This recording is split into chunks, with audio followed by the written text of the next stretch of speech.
رب اشرح لي صدري ويسر لي أمري واحلل عقدة من لساني يفقه قولي رب اشرح لي صدري ويسر لي أمري.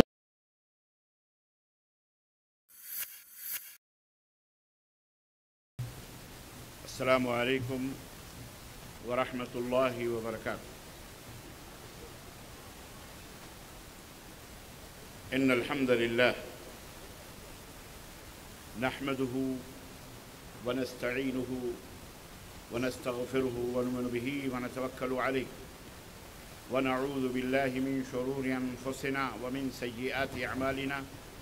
من يهده الله فلا مضل له ومن يضلل فلا هادي له وأشهد أن لا إله إلا الله وأشهد أن محمدًا عبده ورسوله. أما بعد فإن خير الحديث كتاب الله وخير الهدي هدي محمد صلى الله عليه وسلم وشر الأمور محدثاتها وكل محدثة بدعة وكل بدعة ضلالة وكل ضلالة في النار. قال تعالى: يا أيها الذين آمنوا اتقوا الله حق تقاته ولا تموتن إلا وأنتم مسلمون. يا أيها الناس اتقوا ربكم الذي خلقكم من نفس واحدة وخلق منها زوجها وبث منهما رجالا كثيرا ونساء واتقوا الله الذي تساءلون به والأرحام إن الله كان عليكم رقيبا.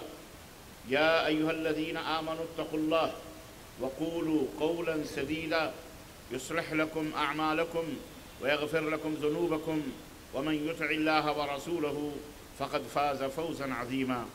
اللهم صل على محمد وعلى آل محمد كما صليت على إبراهيم وعلى آل إبراهيم إنك حميد مجيد. اللهم بارك على محمد وعلى آل محمد كما باركت على إبراهيم وعلى آل إبراهيم إنك حميد مجيد. تمام قسم کی حمد و ثنا کبریائی اور بڑائی اس اللہ عز و جل کے لیے لائق و زیبا ہے جس نے ہمیں اور آپ کو پیدا فرمایا، اور بیش بہا درود و سلام اس ذات مبارکہ مطہرہ پر جن کا نام نامی اسم گرامی احمد مجتبیٰ محمد مصطفیٰ صلی اللہ علیہ وسلم.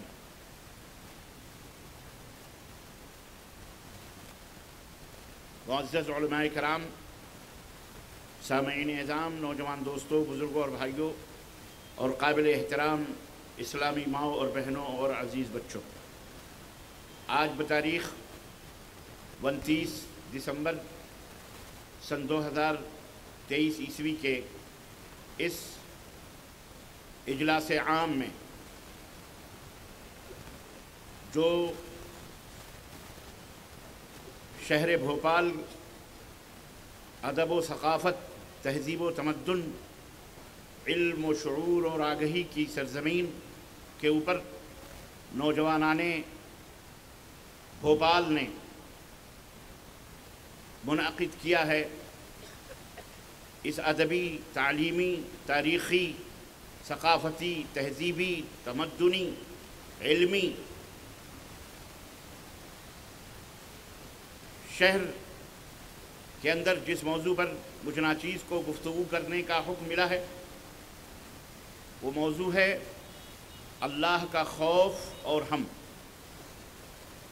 اللہ عز و جل سے دعا ہے کہ اللہ تبارک و تعالی ہمیں اور آپ کو کہنے اور سننے سے زیادہ عمل کرنے کی توفیق عطا فرمائے، اور اللہ عز و جل ہماری گردنوں کو اور ہمارے ماں باپ کی گردنوں کو، آل اولاد، بیوی بچوں کی گردنوں کو، بھائی بہنوں کی گردنوں کو جہنم سے آزاد فرمائے، اور اللہ جس طرح ہم اکٹھا ہیں یہاں پر اسی طرح ہمیں جنت میں بھی اکٹھا فرمائے، اور ہمارے گناہوں کو اللہ تبارک و تعالی معاف فرمائے، اور ہمارے گناہوں کو، خطاؤں کو نیکیوں میں تبدیل فرمائے. آمین یا رب العالمین. عزیزان محترم، مشکور و ممنون ہوں میں اللہ کے شکریہ کے بعد اپنے ان احباب کا، دوستوں کا،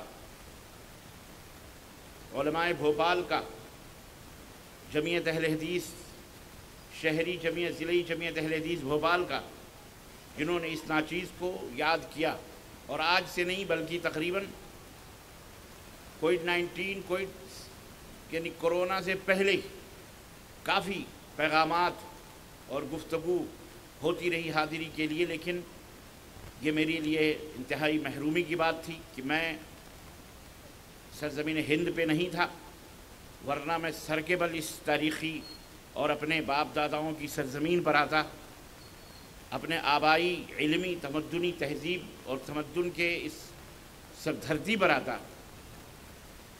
اور علامہ نواب صدیق حسن خاں قنوجی بھوپالی نواب والا جاہ کے اس دھرتی پر آتا جہاں سے توحید و سنت کی کرنوں نے، توحید و سنت کی روشنیوں نے صرف بھارت ہی نہیں بلکہ عالم اسلام کو منور و مجلہ کیا۔ گاہے گاہے باز خاں یہ قصہ پارینہ را، وہ قومیں جو اپنے آبا و اجداد کی تاریخ کو بھلا دیتی ہیں۔ یہ بات اچھی طرح سے یاد رکھو اہالیان بھوپال، اور بالخصوص نواب صدیق حسن خاں رحمۃ اللہ علیہ کی روحانی اولاد، روحانی بیٹوں، یہ بات یاد رکھو کہ جو قومیں اپنے آبا و اجداد کی تاریخ کو بھلا دیتی ہیں وہ قومیں اس دنیا سے نیست و نابود کر دی جاتی ہیں، انہیں بھی تاریخ یاد نہیں رکھتی۔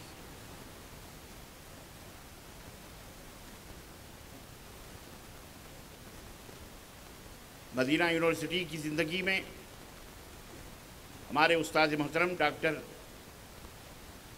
محمد ایوب امام مسجد نبوی صلی اللہ علیہ وسلم تھے۔ مجھے اچھی طرح سے یاد ہے قرآن کے موضوع پر مجھے مقالہ لکھنے کا موقع ملا تو میں نے علامہ نواب صدیق حسن خاں رحمۃ اللہ علیہ کو منتخب کیا، اور میں نے ان کی زندگی پر عربی میں ایک مقالہ لکھا۔ مجھے اچھی طرح سے یاد ہے جب ڈاکٹر محمد ایوب رحمہ اللہ کے پیشے سامنے جب میں نے وہ مقالہ پیش کیا اور انہوں نے پڑھا، اور اس کے بعد کچھ غلطیاں ہوتی ہیں جن کی طرف اساتذہ رہنمائی فرماتے ہیں، تو انہوں نے ایک غلطی یہ بیان کی کہ تم نے سب صحیح لکھا، لیکن یہ نواب صدیق حسن خاں، النواب صدیق حسن خاں جو عربی میں آتا ہے، کہ یہ نواب کا معنی کیا ہے، نواب کس کو کہتے ہیں عربی زبان میں، تم نے اس کی شرح نہیں کی۔ عزیزان محترم، آج مجھے ان کی سرزمین پر بیٹھ کر ان کی روحانی اولاد اہالیان بھوپال سے روبرو ہونے کا شرف حاصل ہو رہا ہے۔ بڑی بڑی ہستیاں یہاں تشریف لائیں،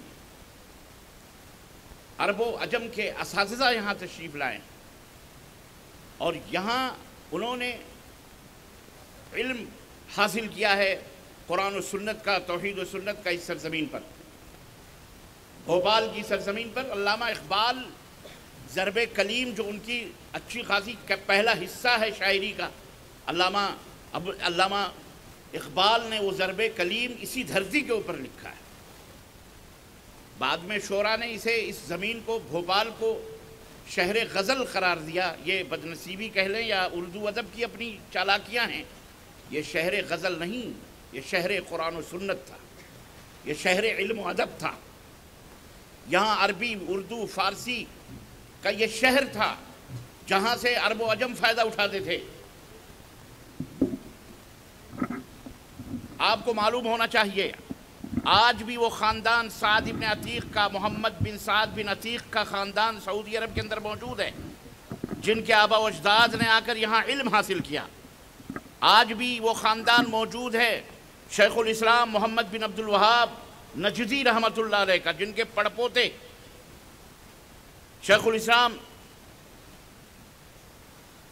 علامہ اسحاق رحمۃ اللہ علیہ نے یہاں علم حاصل کیا۔ بڑے بڑی ہستیاں یہاں پر آئی ہیں، بڑے بڑے لوگ آئے، علم و فن کے چاند اور ستارے یہاں آئے، اور انہوں نے اہالیان بھوپال، شاید آپ کو پتہ ہو، انہوں نے پوری دنیا کو قرآن و سنت سے روشناس کرایا۔ بھارت کی سرزمین پر یہی ریاست بھوپال تھی، یہی شہر تھا، یہی ریاست تھی جہاں نماز کے وقت دکانیں بند ہو جایا کرتی تھی، جہاں قرآن و سنت کے مطابق یہاں فیصلے ہوتے تھے۔ نواب شاہ جہاں بیگم علیہ الرحمہ، اللہ ان کی قبر کو نور سے منور فرمائے، جنہوں نے اپنے سونے، چاندی اور ہیرے اور جواہرات کے خزانے علامہ نواب صدیق حسن خان رحمۃ اللہ علیہ کی قدموں پہ نشاور کر دیے۔ کس لیے نشاور کیے؟ جہاں انہوں نے بڑے بڑے محلات بنائے، بڑی بڑی مسجدیں، یہ تاج المساجد، یہ انہی کی دین ہے۔ اس کے چاروں طرف جو یہ تالاب بنائے گئے ہیں، یہ انہی کی دین ہے۔ بڑی بڑی مساجد، بڑی بڑی چیزیں، یہ انہی کی دین ہے۔ آج میں جب ایئرپورٹ سے آ رہا تھا، راستے میں یقین مانیے میری نظریں ڈھونڈ رہی تھیں، ہماری ثقافت کہاں گئی، ہماری تہذیب کہاں گئی، ہمارا تمدن کہاں گیا، یہ کھنڈرات۔ آج ہم اپنی نگاہوں سے دیکھتے ہیں، رونا آتا ہے، خون کے آنسو رونے کی بات۔ وہ شہر جہاں سے توحید و سنت کی آوازیں بلند ہوئیں، وہ شہر شرک اور خرافات اور اوہام اور بد کرداری اور بے حیائی کا نمونہ بن جائے، عجیب و غریب بات ہے یہ۔ عزیزان محترم، اسی شہر سے علماء کے وظیفے جاری ہوئے تھے۔ علامہ اقبال کو اسی شہر سے وظیفہ پہنچتا تھا۔ آپ کے علم کے لیے میں بتاؤں، 500 درہم، جہاں 5 روپے میں، اس وقت 5 روپے میں 1 تولہ سونا ملتا تھا، اس وقت علامہ اقبال کو 500 درہم ریاست بھوپال سے وظیفہ جاتا تھا، اور ان کے بال بچوں کے لیے 500 روپے الگ سے وظیفے جاتے تھے ان کے خرچے کے۔ حیرت کی بات ہے، آج جسے آپ دنیا کو، جس سرزمین سے آپ کے آبا و اجداد سیراب کر رہے تھے، آج وہ خود محرومیوں کا شکار ہو گئے۔ جو اجالوں کے ہم سفر تھے، جو دنیا کے اندر قرآن و سنت کی روشنیاں بانٹنے والے تھے، آج وہ اندھیروں میں ٹامک ٹوئیاں مارنے والے بن گئے۔ آج جہالتوں نے انہیں چاروں طرف سے گھیر لیا، آج تاریکیاں ان کے اوپر مسلط ہو گئیں۔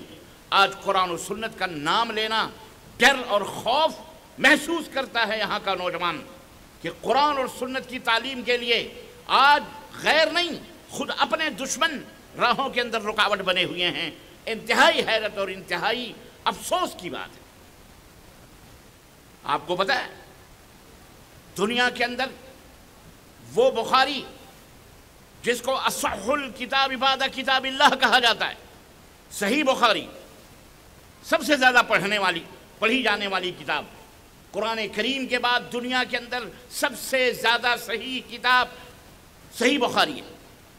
امام بخاری رحمۃ اللہ علیہ نے اسے تصنیف کیا، اور جس کی شرح علامہ ابن حجر عسقلانی رحمۃ اللہ علیہ نے فتح الباری کی شکل میں جب کی، اس کی بہت ساری شروحات لکھی گئی ہیں۔ علامہ ابن حجر عسقلانی رحمۃ اللہ علیہ نے اس کی شرح لکھی، اور دنیا کے علماء نے کہا جس طرح لا فتح بعد مکہ، مکہ کے بعد اب کوئی فتح نہیں، اسی طرح سے فتح الباری کے بعد اب بخاری کی کوئی فتح، کوئی شرح اس کا مقابلہ نہیں کر سکتی۔ وہ فتح الباری جو قلمی نسخے سے تھی، جسے لوگ آج بھی لوگ دنیا کے مکتبات، ہمارے خاص طور سے بھارت کے اندر رہنے والے مدارس، نہیں بڑے بڑے علماء، ان کے گھروں میں بخاری تو کیا، شرح فتح الباری تو کیا، بخاری کی ایک جلد بھی موجود نہیں ہوتی ہے، مدارس کے اندر رکھی جاتی ہے، بس تبرک کے لیے، یا تو بیماریوں سے شفا پانے کے لیے لوگوں نے ایک ذریعہ بنا لیا بخاری پڑھنے کا، جیسے قرآن پڑھنے کا مردوں پر، اور بیماریوں سے شفا پانے کے لیے بخاری کی تعلیم، بخاری پڑھی جاتی ہے۔ استغفر اللہ۔ وہ فتح الباری جو پوری دنیا جس سے محروم تھی، صرف قلمی نسخے پوری دنیا میں تھے، نواب بیگم شاہ جہاں نے اسی بھوپال کی سرزمین سے، عزیزان محترم، اسی بھوپال، آپ کی اسی شہر سے حکم دیا نواب صدیق حسن خان رحمۃ اللہ علیہ کو، فتح الباری کو انہوں نے لکھوایا، ٹائپ کروایا، اور ٹائپ کروا کر کے اسی بھوپال کی ریاست سے اسے چھپوایا گیا، اور پوری دنیا میں اس کے نسخے پھیلائے گئے، اور آج تک اتنا دن گزر گیا، آج تک وہی نسخے فتح الباری کے آج علماء کے ہاتھ میں۔ آپ کے شہر سے یہ علم کا یہ اتنا بڑا تابناک روشن ستارہ پوری دنیا کو روشن کر رہا تھا، آج انہی کی روحانی اولاد علم سے بے خبر، قرآن سے دور، حدیث سے دور، اللہ سے دور، رسول سے دور۔ یقیناً ایک بات اچھی طرح سے یاد رکھو عزیزان محترم، دشمن جب حملہ کرتا ہے تو چھوٹی چھوٹی چیزوں پہ حملہ آور نہیں ہوتا، چھوٹے چھوٹی بستیوں کو نہیں بٹاتا، چھوٹے چھوٹے قریوں کو نہیں لوٹتا، چھوٹے چھوٹے علاقوں کو وہ فتح نہیں کرتا، بلکہ اس کی یہ کوشش ہوتی ہے کہ جو سب سے بڑا قلعہ ہے سب سے پہلے اسے سر کر لیا جائے، اسے فتح کر لیا جائے، اس کے بعد تو سارے قلعے اور سارے علاقے اور ساری بستیاں اور سارے گاؤں اور سارے قریے سارے سب کچھ ہمارے قبضے میں آ جائیں گے۔ آٹومیٹلی طور پر شہر بھوپال کو ویران کیا گیا، دشمنوں سے زیادہ اپنے بھی ویرانی کا سبب بنے اور آج تک بنتے جا رہے ہیں۔ اللہ انہیں ہدایت عطا فرمائے، انہیں سوجھ بوجھ عطا فرمائے۔ واللہ میں تاریخ کیا بتاؤں آپ کو، میرا موضوع وہ نہیں ہے، لیکن آج میرا دل بھر آیا۔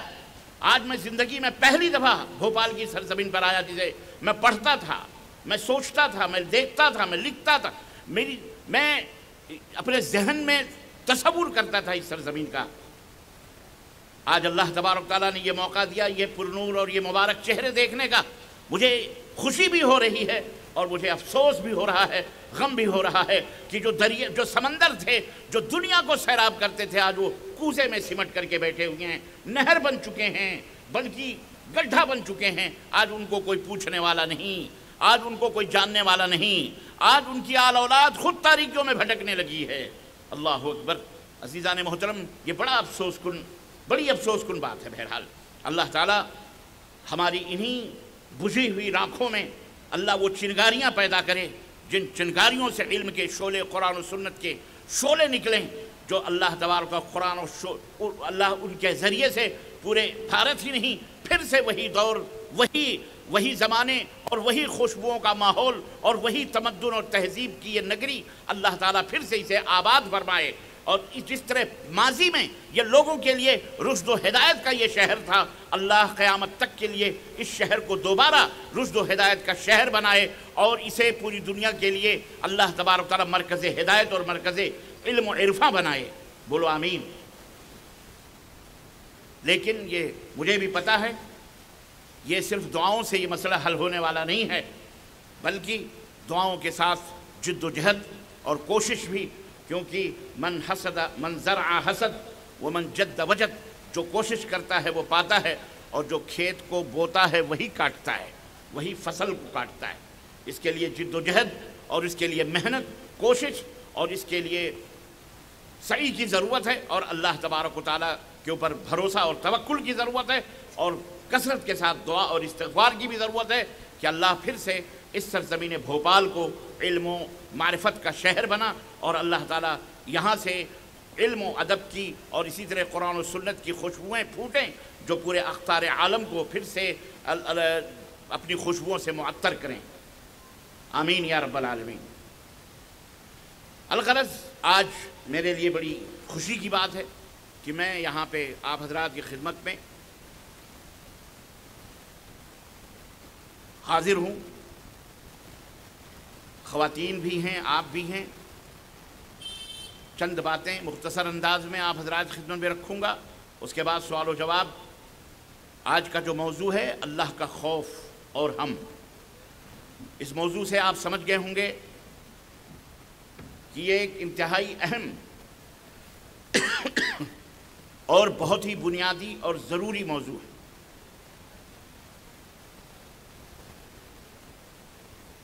ایمان اور عقیدے سے متعلق یہ موضوع ہے، معاشرے سے متعلق یہ موضوع ہے، سماج سے متعلق یہ موضوع ہے، ہر چیز کے اندر، بلکہ تمام واجبات میں سب سے پہلا اور سب سے بڑا واجب، ضروری اللہ کا خوف اور اس کا ڈر دل کے اندر پیدا ہونا۔ اللہ کے خوف کی تشریح کرنے سے پہلے آئیے یہ دیکھتے ہیں کہ ڈر یا خوف کا معنی اور مطلب کیا ہے، کس کو کہتے ہیں۔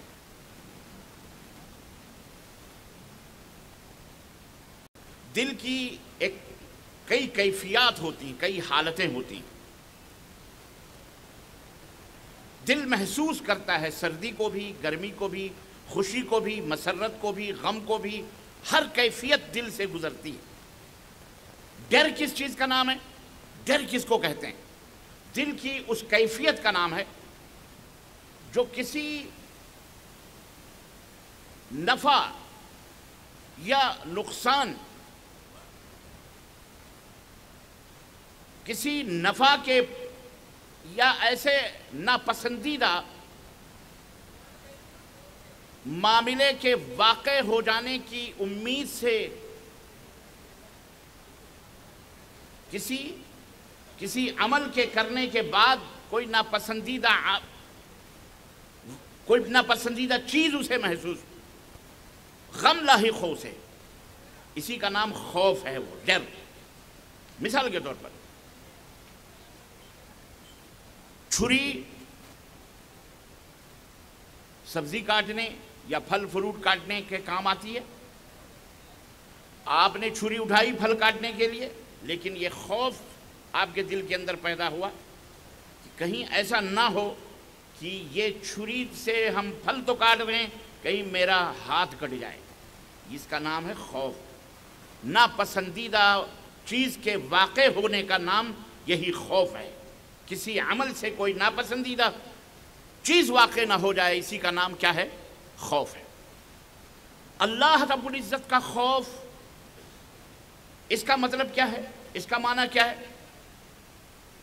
سیدھی سی بات ہے، بہت چھوٹی سی بات۔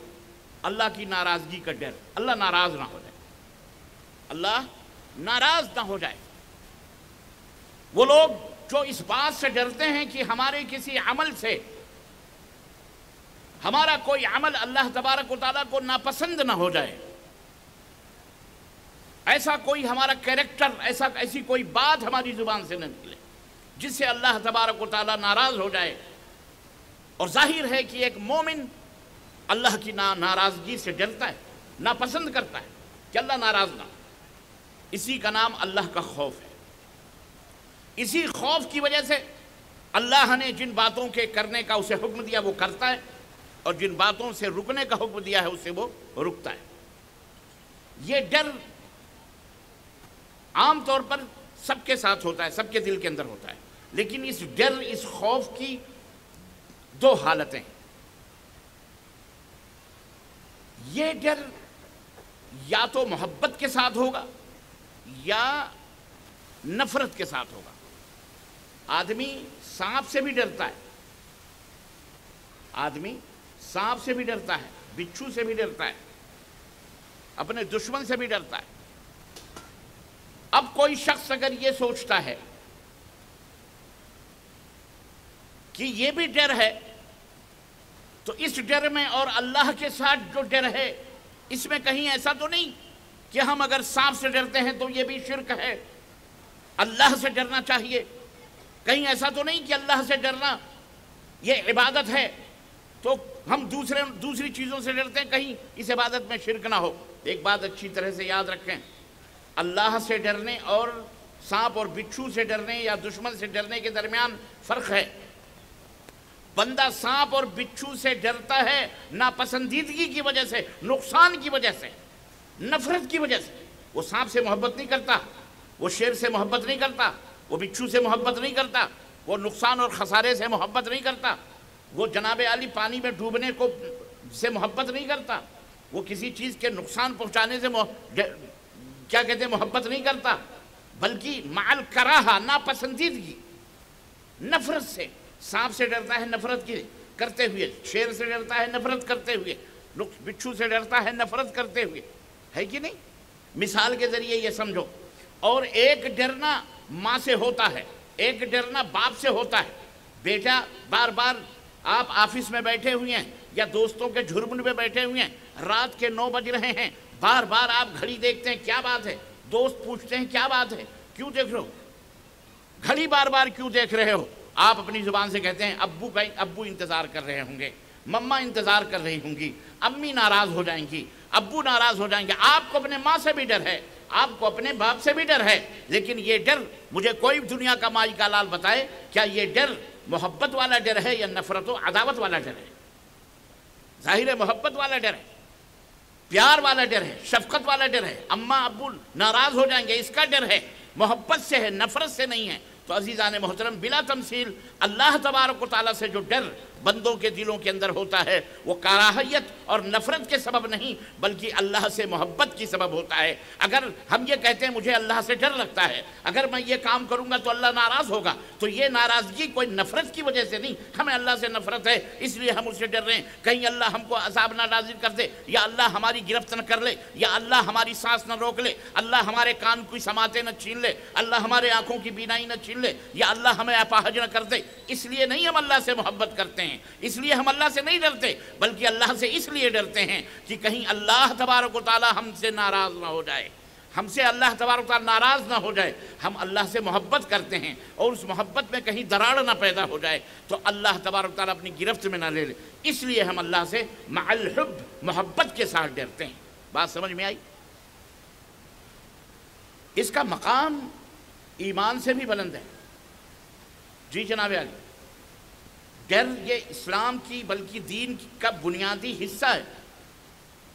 اگر کسی انسان کے دل میں اللہ کا ڈر نہیں ہے، اللہ کا خوف نہیں ہے، تو یہ بات کان کھول کر کے سن لو کہ وہ انسان مومن نہیں ہو سکتا، وہ آدمی مومن نہیں، وہ مرد یا عورت مومن نہیں، چاہے کوئی عالم ہو، چاہے کوئی صوفی ہو، چاہے کوئی صافی ہو، کوئی بھی ہو، انسان بحیثیت انسان اگر اس کے دل میں اللہ کا خوف نہیں ہے، اللہ کا ڈر نہیں ہے، تو یاد رکھو وہ آدمی مومن ہو سکتا۔ یہ بات کلیئر ہے، صاف ہے، واضح۔ اللہ رب العزت نے فرمایا قرآن کریم کے اندر کہ ان الذین یخشون ربہم بالغیب لہم مغفرۃ ورزق واجر کبیر، یقیناً وہ لوگ جو غیب اللہ تبارک تعالیٰ سے ڈرتے ہیں، بالغیب تنہائیوں میں، پوشیدگی میں اللہ سے ڈرتے ہیں، خلوت ہو یا جلوت ہو، اللہ کو انہوں نے دیکھا نہیں، اللہ سے ڈرتے ہیں۔ اللہ سے ڈرتے ہیں مطلب اللہ کی نافرمانی نہیں کرتے، چاہے خلوت ہو چاہے جلوت ہو۔ آپ دنیا کے بھیڑ میں رہیں، آپ جو ہے اپنی کمرے کے اندر بند کمرے میں رہیں، وہ جو لوگ اللہ سے ڈرتے ہیں اللہ فرماتا ہے کہ ان کے لیے بہت زیادہ مغفرت ہے اور ان کے لیے بہت زیادہ اجر دنیا کے اندر بھی ہے اور آخرت کے اندر بھی ہے۔ المؤمنون، اللہ رب العزت نے فرمایا قرآن کریم کے اندر کہ اے لوگو، شیطان تمہیں ڈراتا ہے، شیطان تمہیں ڈراتا ہے، شیطان تمہیں بہکاتا ہے، شیطان تمہارے دلوں کے اندر خوف ڈالتا ہے، تو اس شیطان سے مت ڈرو، فلا تخشوہم، ان شیاطین سے مت ڈرو، وخشونی، مجھ سے ڈرو۔ جب میرا خوف، میری خشیت تمہارے دل کے اندر آ جائے گی تو پھر شیطان تمہیں نہ بہکا سکتا ہے، نہ تمہیں بہلا سکتا ہے، نہ تمہیں پھسلا سکتا ہے، نہ تمہیں کوئی نقصان پہنچا سکتا ہے۔ بلکہ اللہ رب العزت فرمایا کہ جو لوگ وخافونی ان کنتم مؤمنین، اگر تم مومن ہو تو صرف مجھ سے ڈرو۔ اس آیت کریمہ سے یہ پتہ چلتا ہے کہ اللہ سے ڈرنا یہ در حقیقت ایمان کی علامت ہے، اللہ سے ڈرنا یہ اسلام کی نشانی ہے، اللہ کا خوف دلوں میں رکھنا یہ ہمارے اوپر واجب ہے اور فرض ہے۔ اسی لیے اللہ تبارک و تعالیٰ، ایک بات اور بتاؤں، کہیں کہیں اللہ نے لفظ خوف استعمال کیا ہے، فخافونی، کہیں کہیں مجھ سے ڈرو، کہیں کہیں اللہ تبارک و تعالیٰ نے خشیت کا لفظ استعمال فرمایا ڈر کے معنی میں، لا تخشوہم، ان سے مت ڈرو، وخشونی، مجھ سے ڈرو۔ کہیں اللہ تبارک و تعالیٰ نے نظر کا، انذار کا لفظ استعمال فرمایا۔ اللہ نے قرآن کریم میں اپنے نبی کی شان بیان فرمائی۔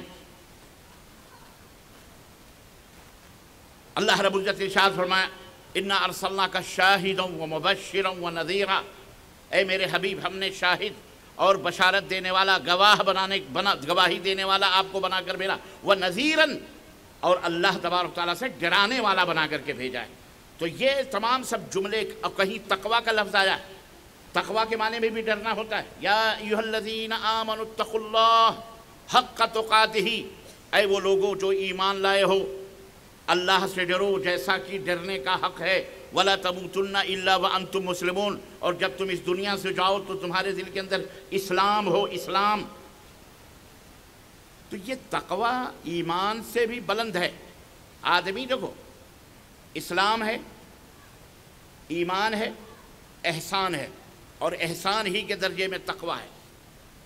اللہ کا ڈر، اللہ کا خوف، حق تقاتہ ہی، جیسا کہ اللہ سے ڈرنے کا حق ہے۔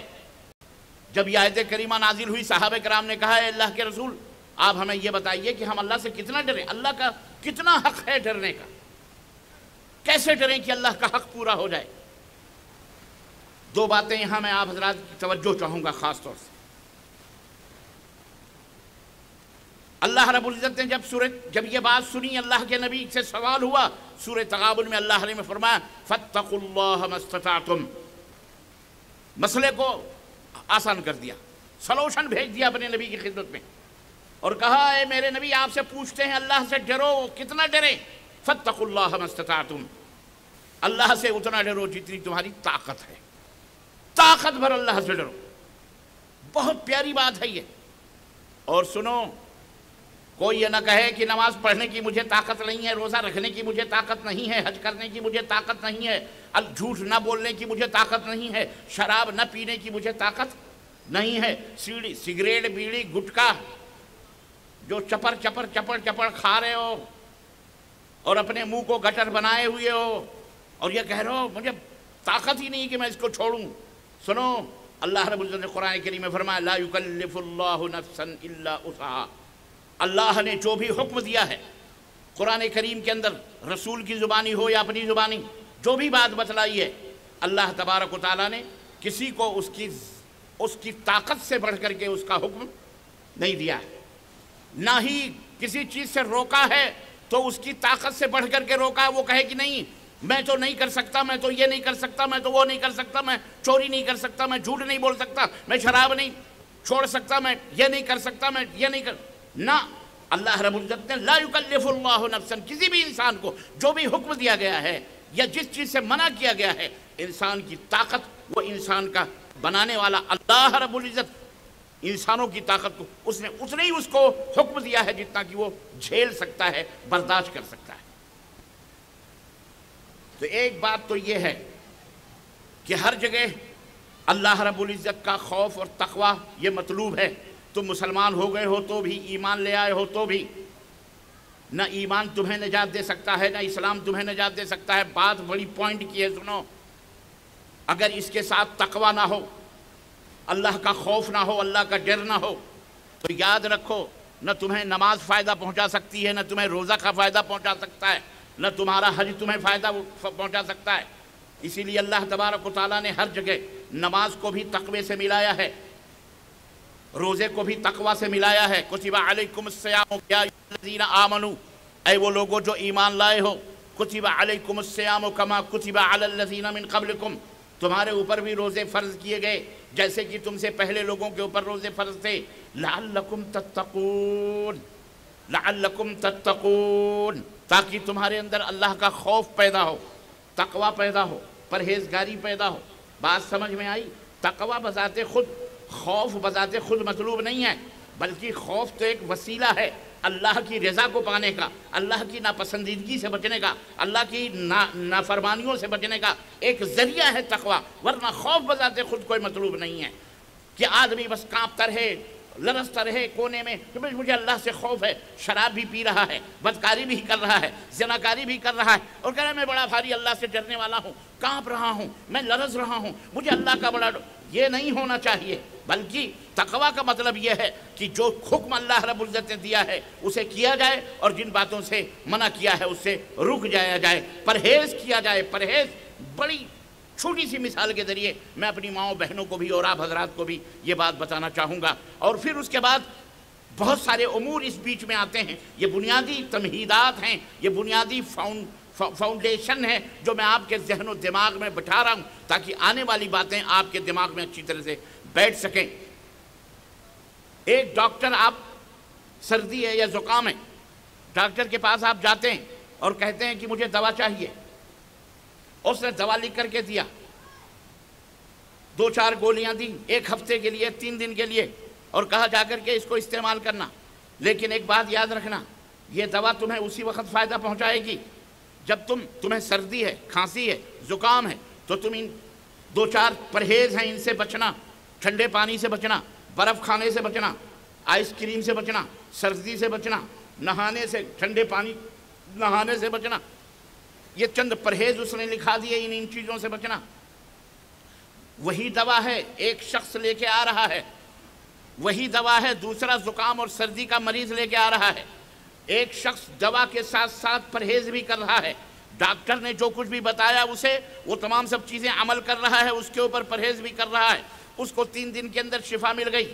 دوسرا مریض جو دوا تو کھا رہا ہے لیکن ڈاکٹر کے مشورے کے مطابق وہ عمل نہیں کر رہا، وہ پرہیز نہیں کر رہا، وہ آئس کریم بھی کھا رہا ہے، برف بھی کھا رہا ہے۔ چوتھے دن ڈاکٹر کے ڈسپنسری میں پہنچتے ہی اس نے پوٹلے دوا کے پٹک دیے اور اس نے کہا آپ نے تو کہا تھا میری طبیعت صحیح ہو جائے گی، یہ تو 4 دن ہو گئے، آپ نے جو دوائیں دی تھیں ان دواؤں سے تو کوئی فائدہ ہی نہیں ہے۔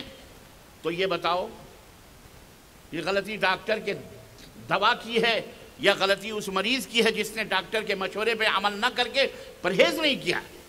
ہر عقل مند کہے گا کہ یقیناً اس مریض کی غلطی ہے، ورنہ وہی دوا ہے، وہی بیماری ہے، ایک بندے کو شفا مل رہی ہے اور ایک بندہ اسی سے اور مریض ہوتا جا رہا ہے، اور مرض بڑھتا جا رہا ہے اس کا، اور بیماری اس کی بڑھتی جا رہی ہے، اسے شفا نہیں ملی۔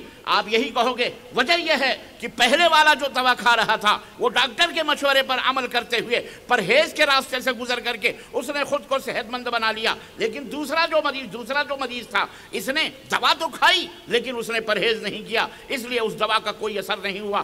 بلا کسی تمثیل کے اے اہالیان بھوپال، اے مسلمانوں اور مردوں عورتوں کی جماعتیں، اے میرے نوجوان دوستوں بھائیوں اور بہنوں، آج جو تم نقشہ دیکھ رہے ہو یہی قرآن ہے، یہی دین ہے، یہی اللہ ہے، یہی رسول ہیں، یہی فرمودات ہیں۔ رب کعبہ کی قسم ہے اِنَّا نَحْنُ نَزَّلْنَا الذِّكْرَ وَإِنَّا لَهُ لَحَافِظُونَ، یہ ہمارا اعتبار کہتا ہے، ہمارا ایقان کہتا ہے، ہمارا ایمان کہتا ہے کہ قرآن جو رسول اللہ صلی اللہ علیہ وسلم پہ نازل ہوا حرف بحرف ایک ایک نقطے کے ساتھ اللہ کے فضل و کرم سے آج بھی موجود ہے اور انشاءاللہ تا صبح قیامت موجود رہے گا انشاءاللہ تبارک و تعالی۔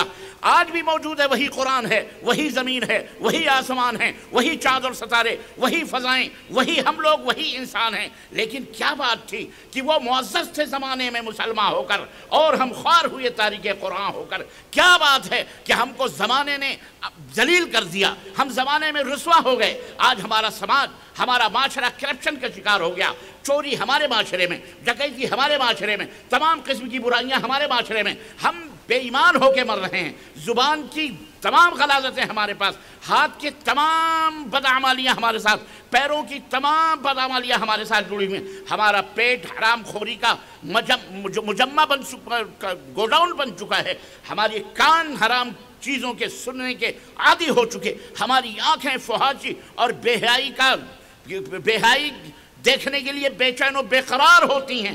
عزیزان محترم، کیا وجہ ہے؟ وہی قرآن سب کچھ ہے، لیکن وہ کون تھے اور آج ہم کیا ہیں؟ وجہ یہ ہے کہ انہوں نے جو ترقی حاصل کی، انہوں نے جو رضی اللہ عنہم، اللہ ان سے راضی، وہ اللہ سے راضی، ورضوا عنہ کا تمغہ حاصل کیا، انہوں نے جو ترقی اور دنیا کے اندر دنیا کی رہنمائی کی، ہمارے اسلاف جنہوں نے دنیا کی قیادت کی، جن کے قدموں پر قیصر و کسریٰ کے تاج پہنچے، جن کو دیکھ کر کے کفار کے پسینے چھوٹتے تھے، جو جس طرف بھی نکل جاتے تھے فتح و کامرانی کے جھنڈے گاڑتے تھے، جہاں بھی پہنچ جاتے تھے اللہ کی رحمت و برکات کی برکھا برستی تھی۔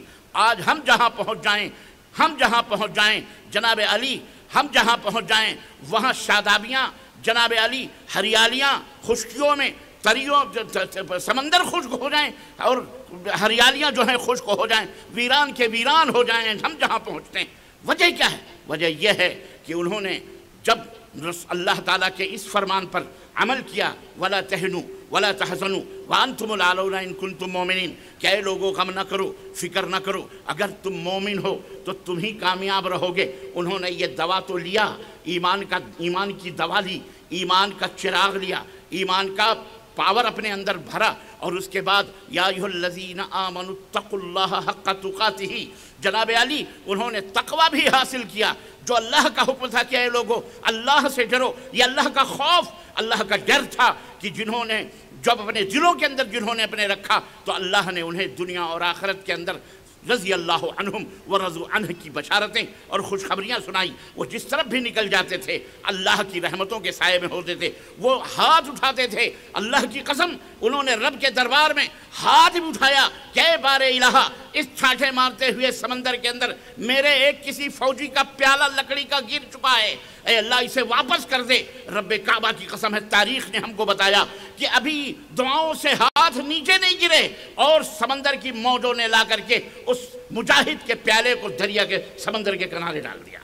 یہ برکتیں تھیں, یہ رحمتیں تھیں, تقویٰ کی, پرہیزگاری کی. جی جناب علی. اور محمد الرسول اللہ صلی اللہ علیہ وسلم نے اپنے ماننے والوں کو اللہ کا خوف اس طرح سے ان کے دلوں کے اندر, دماغوں کے اندر رچایا اور بسایا تھا کہ مرد ہو یا عورتیں اللہ کے خوف سے کانپتے تھے, لرزتے تھے, نیک کام کرنے میں آگے اور برائیوں کے کام کرنے میں پیچھے, ایک دوسرے سے اچھائیوں میں سبقت لے جاتے تھے, اچھائیوں میں سبقت لے جاتے تھے. سیدنا ابو بکر صدیق رضی اللہ اور تو اور میں صحابہ کی شروعات کرنے سے پہلے یہ سمجھو جتنے بھی انبیاء اور رسول آئے سب کے دلوں کے اندر اللہ کا ایمان بھی تھا اور اللہ کا تقوی بھی تھا, اللہ کا خوف بھی تھا. اللہ کے رسول صلی اللہ علیہ وسلم کے بارے میں آتا ہے, صحابی حضرت ام المؤمنین عائشہ رضی اللہ تعالیٰ فرماتی ہیں کہ کان یصلی, اللہ کے نبی جب نماز پڑھتے تھے تو ہم اس نماز کی حالت میں آپ کے سینے سے ایسی آواز آتی تھی جیسے کھولتے ہوئے ہانڈی کے اندر پانی کھولتا ہے اور اس کی آواز آتی ہے. اس طرح سے نبی کریم صلی اللہ علیہ وسلم کے رونے کی آواز اس طرح سے آپ کی تلاوت کلام پاک کے ساتھ آتی تھی, روتے تھے اللہ کے نبی صلی اللہ علیہ وسلم. حضرت ابو بکر صدیق رضی اللہ تعالیٰ عنہ, آپ کو پتہ ہی ہے ان کے جنتی ہونے میں کوئی شک ہاں کسی مومن کو نہیں ہے, کسی مسلمان کو شک نہیں ہے. حضرت ابو بکر صدیق چڑیا کو دیکھ کے کہتے ہیں, اے چڑیا کاش تیری جگہ پر میں ہوتا, تو کھاتی ہے, پیتی ہے, آزاد ہے, تجھے نہ کوئی حساب دینا ہے نہ کوئی کتاب دینا ہے, کاش میں ہوتا تیری جگہ پر اور میں حساب و کتاب سے بچا ہوتا. یہ خوف تھا اللہ تعالیٰ کا.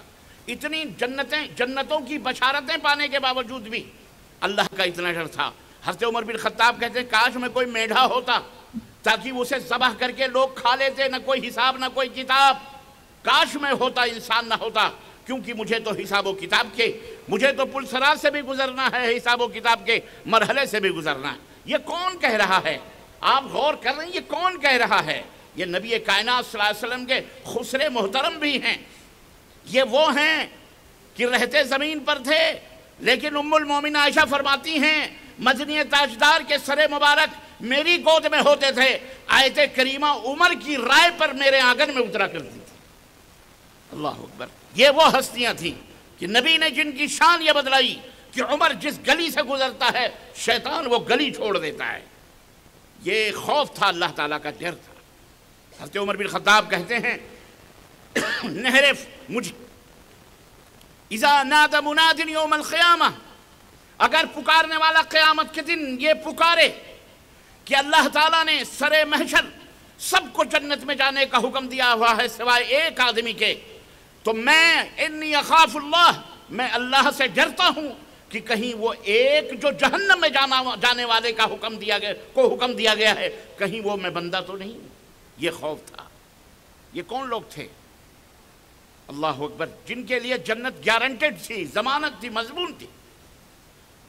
کہتے ہیں دریائے دجلہ کے کنارے اگر کوئی کتا مر گیا بھوکا اور پیاسا تو مجھے ڈر ہے اللہ سے, خوف ہے اس بات کا کہ کل قیامت کے دن اللہ تعالیٰ مجھے اس کے بدلے روک نہ لے اور اس سے میرا حساب و کتاب لے لے. یہ ہمارے اسلاف تھے, انبیاء علیہ السلام تھے. میرے عزیزوں, میرے دوستوں, کہاں ہم اور کہاں یہ اللہ کا خوف اور اللہ کا ڈر ان کے دلوں میں. سنو, میں آؤں گا نتیجے پر اور آگے کہ اللہ کے نبی نے کیسے اپنے ماننے والوں کے دلوں میں خوف, اللہ کی خشیت اور تقوی جیسی یہ نورانیت کو کیسے انہیں بھر دیا تھا, کیسے انہیں سنبھالا تھا, وہ میں بتاؤں گا آپ کو. پہلے آگے بڑھتے ہیں, یہ دیکھتے ہیں.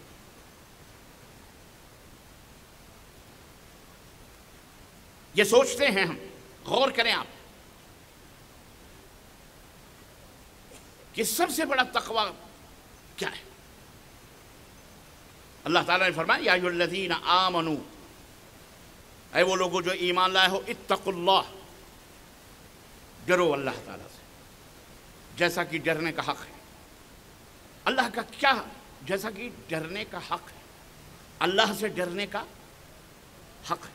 مطلب ایسے ڈرو کہ کہیں اللہ کا حق مجروح نہ، کہیں اللہ کا حق نہ مارا جائے، ہے نا؟ بولو، اللہ کا حق نہ مارا جائے۔ مسلمانوں دھیان سے سنو میری ماؤں بہنوں،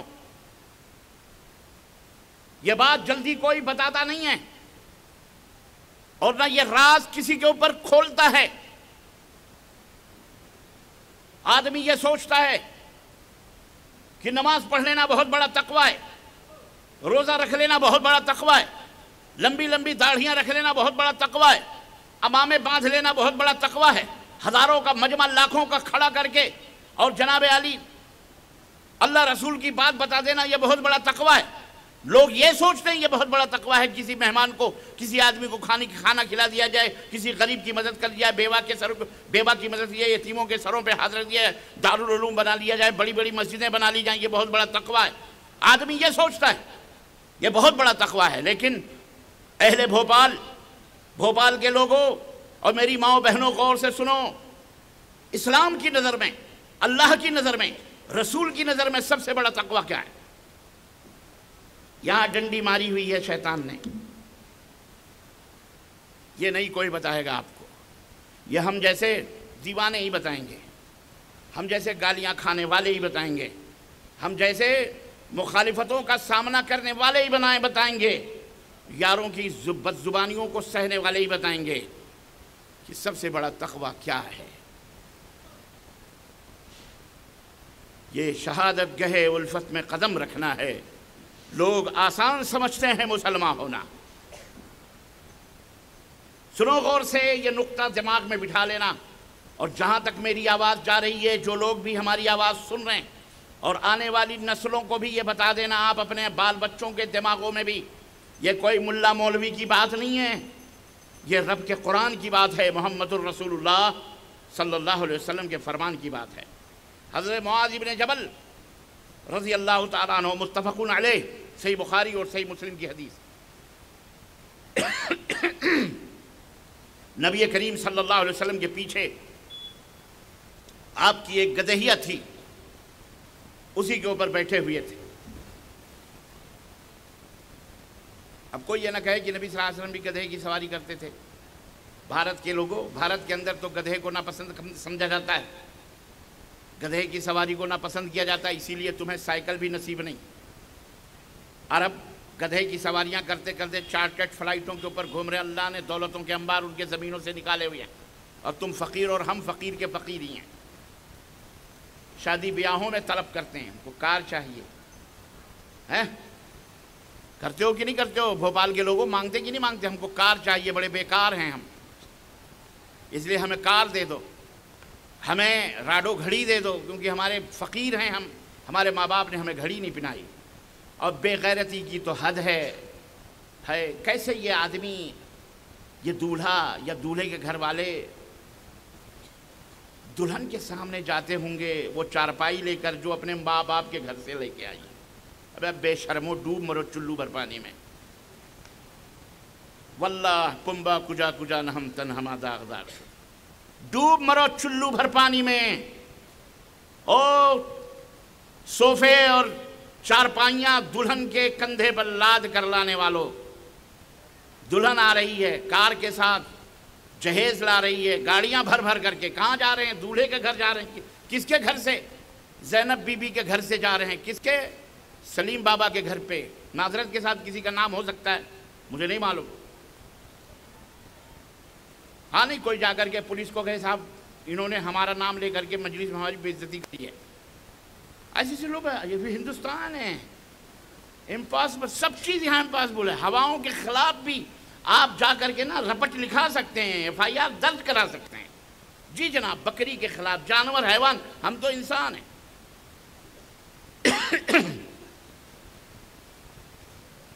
کیسے جاتا ہوگا یہ شوہر، اور اس چارپائی پہ کیسے سوتا ہوگا یہ جو دلہن اپنے باپ سے لے کے آئی ہے، اس بیڈ شیٹ کو، اس گدے کو، اس چارپائی کو، اس فین کو، اس کار کے اوپر کیسے بیٹھتا ہوگا یہ منحوس، یہ بھکاری، یہ خناس سماج کا کینسر۔ اللہ اسے کوئی لڑکی نہ دے جو اس طرح کا طلب کرے، اس طرح کی جہیز مانگے، اللہ اسے کوئی لڑکی نہ دے اپنی بیاہنے کے لیے۔ یہ ترس جائے بیوی کے لیے، اپنے سماج کو ان گندگیوں اور غلاظتوں سے پاک کرو۔ مرد بنو، نامرد نہ بنو۔ مرد وہ ہوتا ہے جو عورت کو کما کے کھلاتا ہے، سر کے چوٹی سے لے کر کے اور ناخن کے پیر کے پازیب تک، تلوے تک پہناتا ہے، اڑاتا ہے، کھلاتا ہے، وہ مرد ہوتا ہے۔ اور جو بھکاری ہوتا ہے وہ شادی کے وقت گھر سجاتا ہے، سنوارتا ہے، اور اس سے پہلے دولہے کی قیمت لیتا ہے۔ میرا بیٹا ڈاکٹر بن گیا، میرا بیٹا انجینئر بن گیا، میرا بیٹا فرنیچر بن گیا، میرا بیٹا بہت بڑا اسپیکر بن گیا، بہت بڑا انسپیکٹر بن گیا، اتنا پیسہ دو، 10 لاکھ دو، 20 لاکھ دو، 25 لاکھ دو، 50 لاکھ دو، باقاعدہ ڈیمانڈ کرتے، وہ الگ۔ مسلمانوں، غلط روی سے منازل کا بعد بڑھتا ہے، غلط روی سے منازل کا بعد بڑھتا ہے۔ مسلمانوں، روش کارواں بدل ڈالو، اللہ کے لیے اپنے سماج کو، اپنے معاشرے کو ان گندگیوں سے پاک و صاف کرو، ان غلاظتوں سے پاک و صاف کرو اپنے معاشرے اور سماج کو۔ حرام ہے یہ تمام سب چیزیں۔ بارات کے نام پر 50 قسم کی بریانیاں، 50 قسم کے کھانے کھاتے ہو۔ بھوپال میں تو کھانے پینے کا یہ خابش ہے، جہاں بھی مسلمان ہیں کھانے پینے کا ہی سمجھو، پیدا ہی ہوئے کھانے پینے کے لیے۔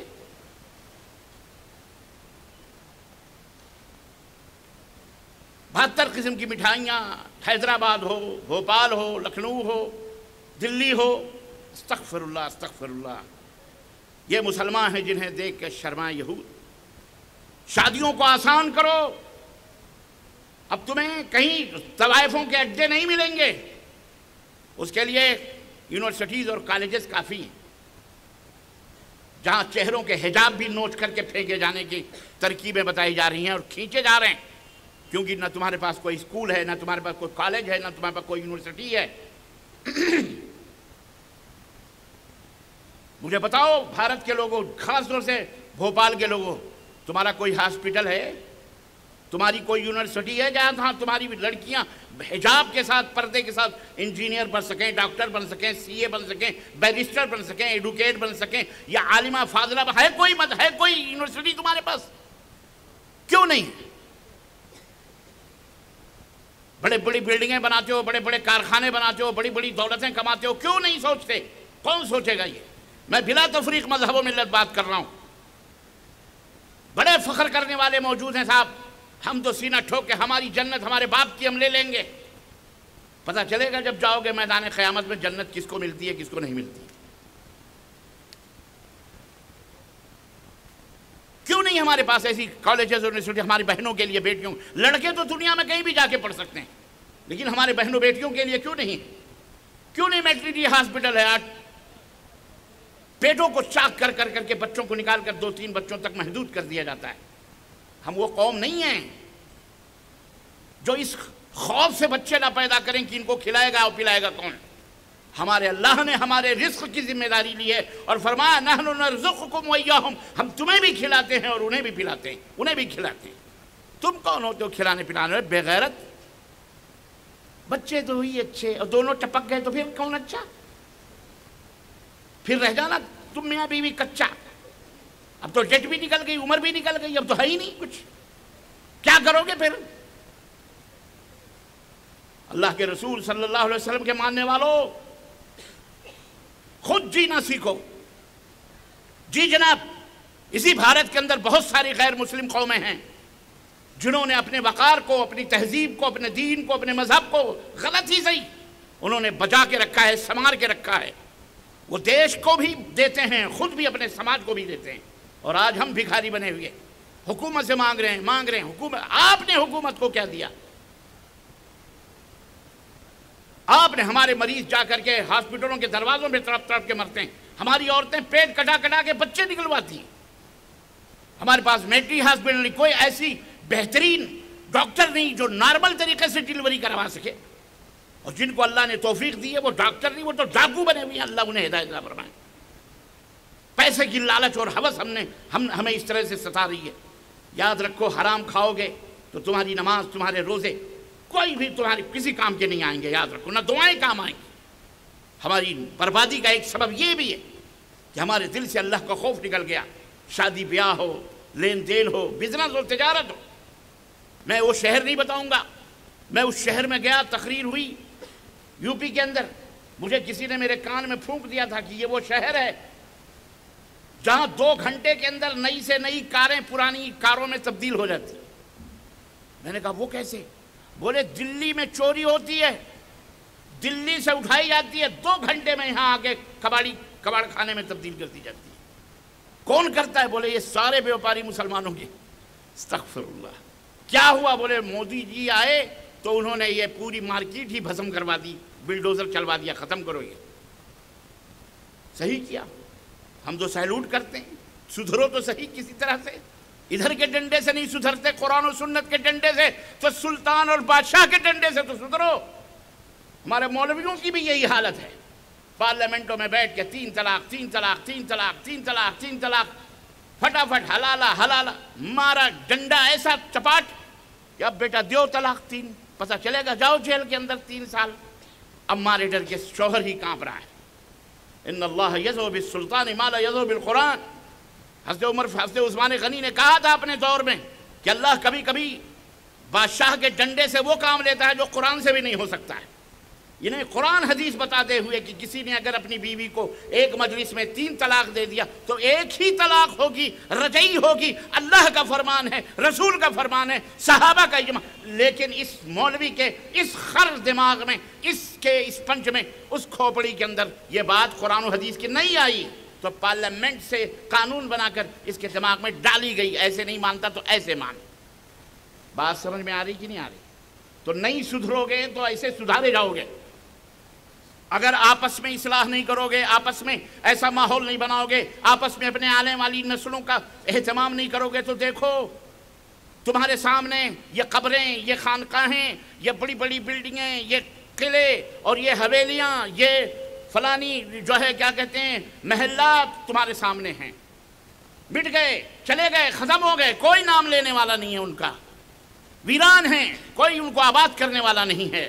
اس لیے اے میرے مسلمان بھائیوں، اللہ کے لیے، اللہ کا خوف دل کے اندر رہتے ہوئے اللہ کے لیے سدھرنے کی کوشش کرو، اپنے ہندوستان کے لیے، اپنے آنے والی نسلوں کے لیے، اپنے دین کے تحفظ اور اس کی بقا کے لیے، اور سب سے پہلے خود کو سدھرنے کے لیے کم از کم اس سرزمین پر اپنے یونیورسٹیز بناؤ، اپنے کالجز بناؤ، اپنے بچوں کے مستقبل کی فکر کرو، اپنے مدارس بناؤ، اپنے دین پھیلانے کا ذریعہ بنو، خود بھی دوسروں کو بھی، غریبوں، بیواؤں، یتیموں، مسکینوں کی مدد کرو۔ شادی بیاہ میں کم سے کم خرچ کرو۔ اللہ کے رسول صلی اللہ علیہ وسلم نے فرمایا وہ شادیاں بڑی بابرکت ہوتی ہیں جو سب سے کم خرچے میں ہوتی ہیں۔ نبی کائنات نے اپنی بیٹی کی بھی شادی فرمائی، شادی کی، حضرت علی نے کہا میں شادی کرنا چاہتا ہوں، نبی کائنات نے کہا مہر لاؤ، گئے اپنی فوجی تلوار، درع ورا سب جو کچھ بھی تھا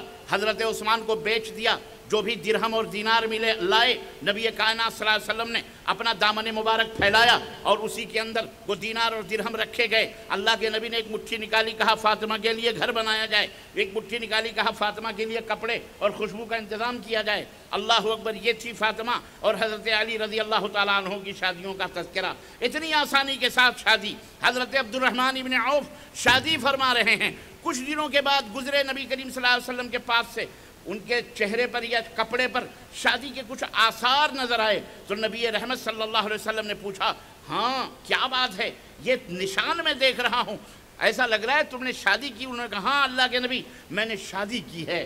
کہا مہر میں کیا دیا؟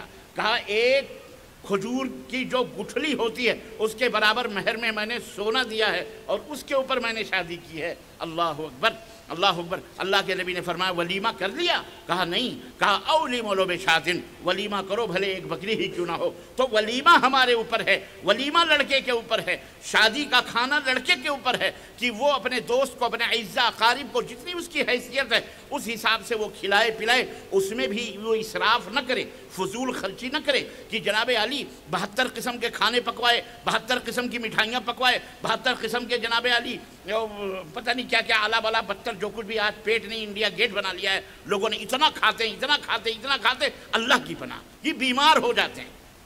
پھر اس کے لیے ہاضمولے کھاتے، پھر اس کے لیے صبح شام دوڑ لگاتے، کوئی کھانے کے لیے دوڑ رہا ہے اور کوئی کھانا پچانے کے لیے دوڑ رہا ہے۔ یہ دنیا کا عجیب و غریب حال ہو گیا ہے۔ اللہ سے ڈرو، واللہ بتاؤ، اے مسلمانوں سدھر جاؤ، اے مسلمانوں نہ سمجھو گے تو مل جاؤ گے ہندوستان والوں، تمہاری داستان تک بھی نہ ہوگی داستانوں میں اللہ کے لیے۔ پلٹو اپنے ماضی کی طرف، پلٹو اس سادگی کی طرف جو مسجدوں کے اندر تھی، اس سادگی کی طرف جو گھروں کے اندر تھی، اس سادگی کے اندر جو شادی بیاہوں میں تھی، اس سادگی کے اندر کی تجارت کے اندر تھی، اللہ اکبر، اس سادگی کے اندر جو لین دین میں تھی، اس گفتگو کے اندر، اس سماج کے اندر، اس معاشرے کی طرف جس کے اندر ایک پیارا سا ماحول تھا، اللہ اکبر، اور اس کے نمونے ہمارے سامنے موجود ہیں۔ ایک سے نہیں، پوری سیرت طیبہ اللہ کے رسول صلی اللہ علیہ وسلم کی، صحابہ کرام کی موجود ہے۔ بڑے فخر کی بات ہے اور انتہائی افسوس کی بھی بات ہے۔ فخر کی بات یہ ہے کہ ہم ایک تابناک ماضی رکھتے ہیں، ہم ایک تابناک سیرت رکھتے ہیں، ہم ایک روشن تاریخ رکھتے ہیں، ہم عروج و زوال کے سمجھنے اور پرکھنے کا ہم ایک پیمانہ ہمارے پاس موجود ہے، کسوٹی موجود ہے، اس کے اوپر ہمارے فخر ہے۔ اور افسوس اس بات کا ہے کہ ہم یہ تمام سب رکھنے کے باوجود بھی ہم ذلیل و رسوا ہیں، ہم دنیا کے اندر دھتکارے ہوئے، پھٹکارے ہوئے، ہماری کوئی حیثیت اور ہماری کوئی وقت نہیں ہے۔ اس بات کا افسوس ہے۔ اس لیے میرے مسلمان بھائیو، اللہ کے لیے اٹھو اور اپنے آپ کو سدھارنے کی کوشش کرو، اور اپنے آپ، اپنے سماج اور معاشرے کی اصلاح کرو، اپنے بیوی بچوں کی اصلاح کرو، اور ہر ایک کے بارے میں اللہ سے ڈرو، ہر ایک کے بارے میں اللہ سے ڈرو، تجارت کے بارے میں بھی اللہ سے ڈرو، وراثت کے بارے میں بھی اللہ، اوہو یہ تو ایک الگ موضوع آ گیا۔ وراثت کے بارے میں بھی اللہ سے ڈرو۔ بیٹیوں کو حصہ کون کون دیتا ہے؟ بہنوں کو حصہ کون کون؟ جس کے ابا مر گئے، ابھی وراثت تقسیم نہیں ہوئی ہے، کس کس کو حصہ ملتا ہے؟ بتاؤ بھوپال کے لوگوں، بہنوں اور بیٹیوں کو حصہ دیتے ہو اپنے جائیداد باپ کی پراپرٹی میں کہ نہیں دیتے؟ کوئی ایک بول دے۔ خاموشی اس بات کی دلیل ہے کوئی نہیں دیتا ہے۔ یہاں نہیں دو گے تو قیامت کے دن تو دے نہیں پڑے گا، قیامت کے دن دینا پڑے گا۔ اور باپ کو جلتا ہو یہ جاننے کے باوجود بھی کہ باپ کی جائیداد میں بیٹوں کا بھی حق ہے اور بیٹیوں کا بھی حق ہے، اگر باپ کے مرنے کے بعد اگر وہ جائیداد نہیں بچی ہے، ابھی بھی وقت ہے، ورنہ باپ جہنم کے اندر جل گیا ہوگا۔ کوئی کہتا ہے جی شادی کرتی ہو گیا، راجستھان میں کہتے ہیں پتہ نہیں کیا ماہرہ دے دیا، ہاں کہ یہاں تو راجستھان کے تو ہوں گے بھی، ماہرہ دے دیا۔ میں نے کہا ماہرہ کیا ہوتا ہے؟ وہ بولتے جی وہ شادی ودی میں خرچ ورچ جو ہوتا ہے اسی کو شاید ماہرہ بولتے ہیں۔ ہو گیا،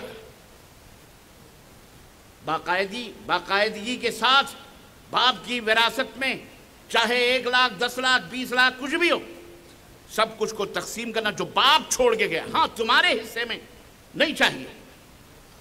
میری بہنیں بتائیں گی اور مجھے بتانا میری بہنوں لکھ کر کے کہ تمہیں حصہ ملتا ہے کہ نہیں ملتا ہے، تاکہ سوال و جواب کی اس نشست میں اس کا جواب دوں گا۔ حصہ دو اپنی بہنوں کو، بیٹیوں کو۔ شادیوں میں تو بڑے خرچ کرتے ہو، جہیز لینے میں تو اتنا بڑا منہ بن جاتا پتیلے جیسا، اور دینے کے لیے کہاں چلے جاتے ہو؟ اللہ سے ڈرو۔ خیر، سب سے بڑا گناہ، سب سے بڑا تقوی کیا ہے؟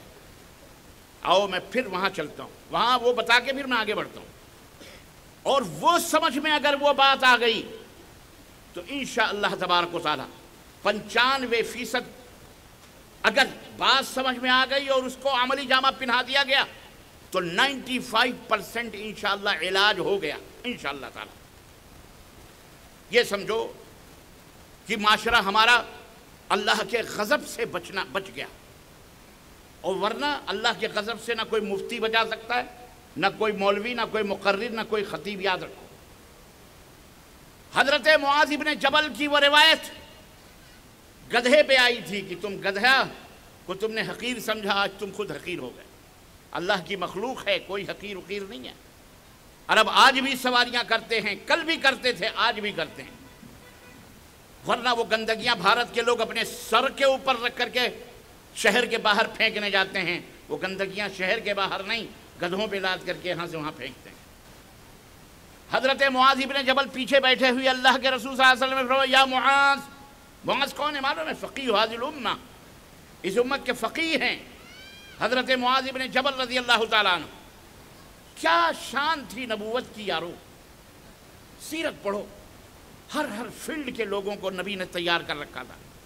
یہ رضاکاران بنے ہوئے الحمدللہ ہمارے نوجوانوں نے رضاکار بنائے ہوئے ہیں۔ میں کہتا ہوں رضاکار بھی بناؤ، ڈاکٹروں کی ایک ٹیم ہو، لائروں کی ایک ٹیم ہو، ججز کی ایک ٹیم ہو، علماء کی ایک ٹیم ہو، کھانا پکانے والوں کی ایک ٹیم ہو، انتظام و انتظام کرنے والوں کی ایک ٹیم ہو، ملک ٹریفک سنبھالنے والوں کی ایک ٹیم ہو، بائک والوں کی ایک ٹیم ہو، کار چلانے والوں کی، ہر فیلڈ میں دولت مندوں کی ایک ٹیم ہوگی، جہاں ضرورت پڑے عثمان غنی کی طرح غلوں کے تھیلے کھول دیں۔ اللہ اکبر۔ نبی کائنات نے کہا کون ہے جو اللہ سے جنت حاصل کرے؟ روما یہودی کے اس کنویں کو خرید کر کے کون ہے جو اللہ کی خوشنودی کو حاصل کر لے اور جنت پا جائے؟ حضرت عثمان غنی سینہ تان کے کھڑے ہوئے، اللہ کے نبی میں ہوں، اگر جنت ملتی ہے تو روما کے کنویں کو میں خرید کر مسلمانوں کے لیے وقف کر دیتا ہوں۔ اس کے بعد نبی نے فرمایا تھا اے عثمان، آج کے بعد سے اگر کوئی تو نیکی کا کام بھی نہ کرے تو بھی جنت اللہ نے تیرے اوپر واجب کر دی ہے۔ ایسے نہیں جنت ملتی، حفت الجنت بالمکارہ، وہ تھے وہ۔ تو ایسی ہمارے اندر بھی ایسی ٹیمیں، نوجوانوں ایسی ٹیمیں تیار کرو، توجہ ادھر، ایسی ٹیمیں تیار کرو۔ کہاں ہیں؟ ایک آدمی پھنستا ہے، بھائی بھی فون نہیں کرتا اس کو، پولیس اٹھا کے لے کے جاتی ہے، باپ بھی چھپتا پھرتا ہے۔ کیوں ڈرتے ہو؟ کیوں؟ کیا خوف ہے تم کو؟ پولیس سے پولیس بیچاری تو ہماری مدد کے لیے ہوتی ہے، پولیس تو ہماری رکشا کے لیے ہوتی ہے، پولیس تو ہماری حفاظت کے لیے ہوتی ہے، پھر ڈر کس بات کا ہے؟ ہاں آپ کہیں گے ایلیگیشن لگا دیتے ہیں، یہ پوائنٹ بڑھا دیتے ہیں، یہ بڑھا دیتے ہیں، وہ بڑھا دیتے ہیں، فلاں کر دیتے ہیں، لگا ہم کو پھنسا دیتے ہیں۔ کوئی بات نہیں۔ اگر آپ سچے ہیں، اگر آپ پکے ہیں، پھنسا، ارے یار ذرا چپ رہو بھائی، ہلو، یہ رضاکار ہی فساد کار بن جائیں تو مشکل ہو جاتی ہے نا، رکشک کی بھچک بن جائے یہی مصیبت ہوتی ہے۔ آپ لوگ خاموشی اختیار کرو۔ یہ پھنسا دیتے ہیں، وہ پھنسا دیتے ہیں، لیکن ایک بات ہے یاد رکھو، اللہ تبارک و تعالی صبر کرنے والوں کے ساتھ ہے۔ مسلمانوں یہ نہ بھولو، یہ نہ سوچو کہ تمہارا کوئی نہیں ہے، عرش والا تمہاری نگرانی کر رہا ہے۔ اگر تم عرش والے کی غلامی کرو گے، اگر تم عرش والے کی خدمت کرو گے، اگر تم عرش والے کی مدد کرو گے تو عرش والے کا اعلان ہے ان تنصروا اللہ ینصرکم، تم اللہ کی مدد کرو اللہ تمہاری مدد کرے گا۔ مجھے بتاؤ دشمنوں نے صحابہ کے ساتھ کیا سے کیا نہیں کیا، اور صحابہ تو صحابہ، خود رسول اللہ صلی اللہ علیہ وسلم کے ساتھ کم کیا گیا۔ آپ کو 3 سال تک شیب ابی طالب کے اندر بند کر دیا گیا۔ کتنے سال تک؟ بولو 3 سال تک۔ نبی ہیں جی، جناب علی رسول ہیں، نظر آسمانوں پہ اٹھتی ہے تو قبلہ تبدیل ہو جاتا ہے، جبریل اتر آتا ہے ذرا سی بات پر۔ مکے کی دھرتی پر صرف لا الہ الا اللہ کی پاداش میں نبی نے کسی کو گالی نہیں دی تھی، کسی کو برا نہیں کہا تھا، کسی کی خداؤں کو برا نہیں کہا تھا، کسی کو بھی نہیں کہا تھا، بلکہ وہ تو صادق الامین تھے۔ لیکن جب نبی کی زبان سے توحید کا کلمہ نکلا تھا، سب سے پہلا گالیوں کا پتھر اگر آیا تھا تو خود اپنے ہی گھر سے آیا تھا، چچا ابو لہب نے ہی گالیوں کا پتھر پھینکا تھا۔ گالی ہی نہیں دی تھی، بلکہ نبی جہاں جہاں جاتے تھے ٹکا ٹکا کے پتھر آپ کے قدمہ ہے مبارک کے اوپر مارتا تھا، اور کہتا تھا یہ میرا بھتیجا ہے، پاگل ہو گیا ہے، جادو کر دیا کسی نے، یہ جھوٹ بولتا ہے، باپ داداؤں کے دین سے پھر گیا ہے۔ لوگوں باپ داداؤں کے دین کے اوپر چلو، یہ تو جھوٹا ہے، یہ تو اپنے باپ داداؤں کے دین سے پھر گیا ہے، پاگل ہو گیا ہے، مجنون ہو گیا ہے۔ کیا نبی کے ساتھ نہیں ہوا؟ کیا نبی کے اوپر پتھر نہیں، غلاظتیں نہیں پھینکی گئی؟ کیا آپ کے سر مبارک کے اوپر وہ جھڑیاں نہیں ڈالی گئیں؟ کیا آپ کے گلوئے مبارک کو رسیوں سے تن کر کے آپ کو مار ڈالنے کی کوشش نہیں کی گئی؟ کیا آپ کے صحابہ کو جلتے ہوئے انگاروں میں نہیں ڈالا گیا؟ اللہ اکبر! کیا حضرت عثمان کو دھوئیں کا عذاب نہیں دیا گیا؟ کیا حضرت خباب ابن عرت کی پشت کو کوئلوں سے جلایا نہیں گیا کہ کوئلے بجھ گئے آپ کی چربیوں سے؟ کیا کیا نہیں ہوا؟ ہم نے کون سی مصیبت برداشت کی ہے؟ ہم ٹھنڈے پیٹ بیٹھ کے چلا رہے ہیں۔ اللہ کے بندو، کچھ دین کی خدمت کرو، اللہ کی مدد کرو تو اللہ تمہاری مدد کرے۔ تم تو اپنے پیٹ کی مدد کیے بیٹھو۔ ہمارے گھر بھی ڈوزر سے گرا دیا، ہمیں فلانی چیز پہ پابندی لگا دی، ہمیں صرف بکرے کا گوشت کھانے کے اوپر پابندی رکھی، وہ جناب علی بکرے کا گوشت کھانے سے منع کر دیا، ایسی کی تیسی، ایک دن نہیں کھاؤ، 2 دن نہیں کھاؤ، گوشت بغیر کھائے مر جاؤ گے۔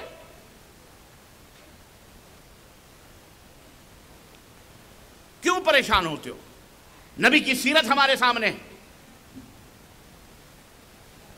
لاؤڈ اسپیکر کے اوپر اذان سے منع کیا جاتا ہے، مسجد کے دروازے لاؤڈ اسپیکر بند کے مسجد کے دروازے پر اذان دو۔ دیتے تھے پہلے کہ نہیں دیتے؟ جب لاؤڈ اسپیکر نہیں تو کہ ہم نماز نہیں پڑھتے تھے؟ بولو کیا مصیبت ہے بھائی؟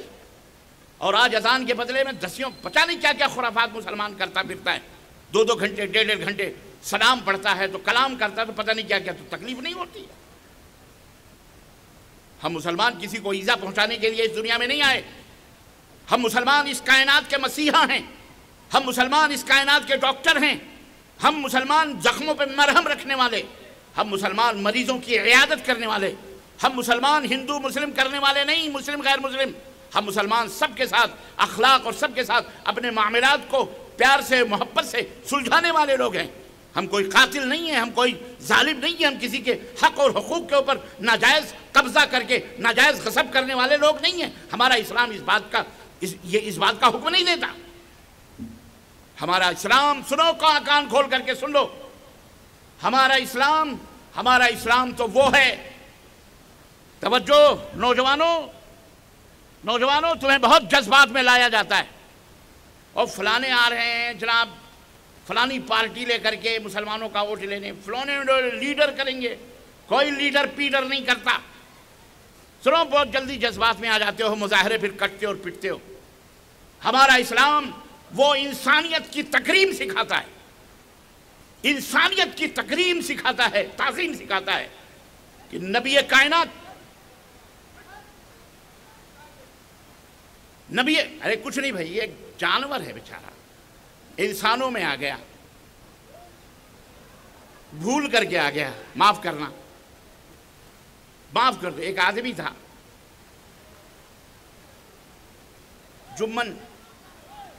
جمن کا کسی شیطان نے ڈالا ہوگا، یہ بھی ہے، ہوتا ہے شیطان، کچھ بھی کہیں سے بھی کچھ گھس سکتا ہے۔ جمن کا بیل مسجد میں چلا گیا، اب مسجد والوں نے اس کو مار کے اس کی باندھ لی، بیل کو باندھ لیا۔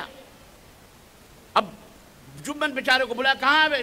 آ جا۔ وہ آیا غریب بیچارہ، ڈرتے ورتے، کہا مولوی صاحب کیا ہوا؟ اے تیرا بیل مسجد کے اندر آ گیا، گستاخ، اب یہ بیل ہم کیا کریں؟ کہا حضور غلطی ہو گئی، جانور تھا، وہ مسجد میں آ گیا، مجھے کبھی دیکھا آپ نے مسجد میں؟ تو انہی میں سے ہے وہ بیچارہ، کبھی تو جاتے نہیں ہوں گے، جانور ہی آ گیا تو معاف کرو، اس کے اوپر اتنا شور ہنگامے مت کرو، کہیں کا کہیں معاملہ چلا جاتا ہے۔ ہمارے نبی نے انسانیت سکھائی، انسانیت سنو، میسج دو دنیا والوں، اور نوجوانوں آپ میسج دو اپنی اپنی زبانوں میں، انگریزی میں، فارسی میں، ہندی میں، سنسکرت میں، ہر زبان میں۔ نبی کائنات اپنے ساتھیوں کے ساتھ بیٹھے ہوئے ہیں، اور اخباری رپورٹروں تم بھی لکھو، کل کو الٹی سیدھی منطق پڑھانے والوں کے پاس جا کر کے وہاں چغلیاں نہیں لکھنا کہ معراج ربانی بھوپال میں آ کر کے یہ بول کے گیا ہے، صحیح لکھو یہ ہے۔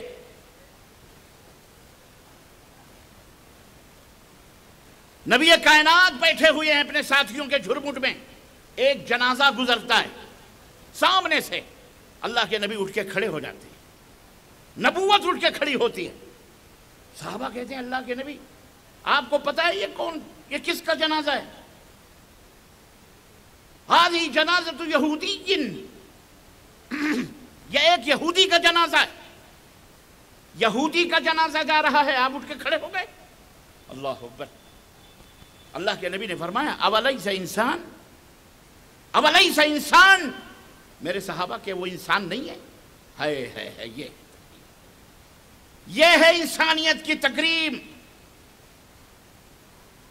اشد الناس عداوۃ للذین آمنوا الیہود، جن کے بارے میں قرآن نے کہا کہ مومنوں تمہارے بدترین دشمن یہودی ہیں، لیکن وہی یہودی جب مر گیا، سامنے سے جا رہا ہے اس کا جنازہ، نبی کائنات نے کھڑے ہو کر کے دنیا کو یہ تعلیم دی کہ تمہارا دشمن ہو کوئی بھی ہو، ہم انسان کی تکریم اور انسان کی عزت کے لیے بنائے گئے ہیں۔ اللہ کے نبی اٹھ کے کھڑے ہو کر صحابہ کو اور صحابہ کے نقش قدم پہ چلنے والوں کو یہ تعلیم دے کر کے گئے ہیں کہ آج بھی اگر تمہارے سامنے ایسے مناظر آئیں تو یہ نہ کہو یہ تو ہمارا دشمن ہے، یہ تو فلانا ہے، بیٹھے رہو، انسان کے ناطے کم از کم اٹھ کے کھڑے ہو جاؤ۔ یہ ہے اسلام، جو اپنے معنی کے اندر سلامتی اور امن رکھتا ہے، جو اپنے مفہوم کے اندر سلامتی اور امن کا پیغامبر ہے، جو پوری دنیا کو رحمت کا درس دیتا ہے، انسانیت کی تکریم کا درس دیتا ہے۔ وہ عورت ہو کہ مرد ہو کہ بچے ہوں کہ بوڑھے ہوں کہ جوان ہو کہ بیٹی ہو کہ بیوی ہو کہ ماں ہو، پوجنے کا نہیں کہتا اسلام۔ ماں کے قدموں کے نیچے جنت ضرور ہے، لیکن اسے دیوی بنا کر اماں نذرانے نہ چڑھاؤ، مر گئی تو جا کے پھول چادر چڑھاؤ یا اس کا پتلا بنا کر کے پوجو گھر میں کہ اماں تیرے پیروں کے نیچے جنت ہے تو جنت دے دے۔ ایسے نہیں جنت ملتی ہے۔ اسلام نے اللہ کے سوا کسی کی بھی عبادت کرنے کو منع کیا ہے۔ وہ تمہیں 24 گھنٹے سورج کیوں نہ، تمہیں چاند کیوں نہ روشنی پھیلانے والا، اس سے مرعوب نہ ہو کہ یہ تمہیں نفع پہنچا رہا ہے، تمہیں روشنی دے رہا ہے سورج، اس لیے اس کی پوجا کرو۔ اسلام اس بات کہتا ہے اس سورج کا بھی بنانے والا کون ہے؟ اللہ۔ ایک کسی عالم کا واقعہ میں پڑھ رہا تھا کہ کسی سر پھرے نے سوال کیا کہ تمہارا قرآن کہتا ہے کہ ان اللہ علی کل شیء قدیر، اللہ ہر شے پر قادر ہے، اللہ دیکھو کیسے کیسے شبہات پیدا کرتے ہیں۔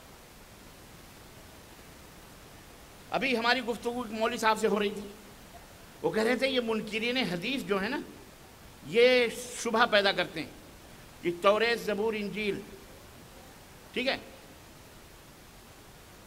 یہ موسیٰ علیہ السلام کے اوپر توریت نازل ہوئی یا انجیل حضرت عیسیٰ علیہ السلام پہ نازل ہوئی، قرآن سے دلیل دو، قرآن سے کیا دو؟ دلیل دو۔ میں نے کہا کیوں، قرآن میں نہیں ہے کیا؟ تو بولے نہیں قرآن میں تو نہیں ہے۔ تو میں بولا حدیث میں ہے؟ تو میں بولا کس میں؟ حدیث میں ہے۔ تو بولے وہ حدیث نہیں مانتے۔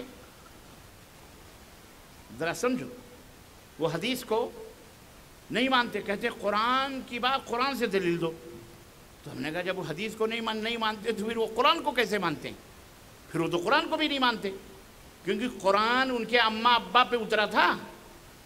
کیسے ان کو پتہ چلا یہ قرآن ہے؟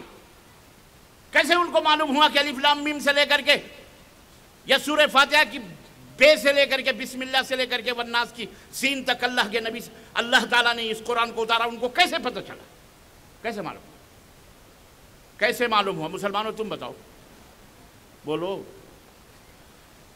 اللہ کے رسول نے بتلایا کہ یہ قرآن اللہ نے نازل فرمایا ہے ہمارے اوپر، تو وہ جو اللہ کے نبی فرمائے وہ حدیث ہے کہ نہیں ہے؟ اور تو حدیث مانتا نہیں تو پھر قرآن یہ بھی نہیں مانتا، پھر تجھے کیسے پتہ چلا کہ یہ قرآن ہے؟ بات سمجھ میں آئی کہ نہیں آئی؟ ہاں۔ تو اس نے کہا اللہ تعالیٰ ہر شے پر قادر ہے۔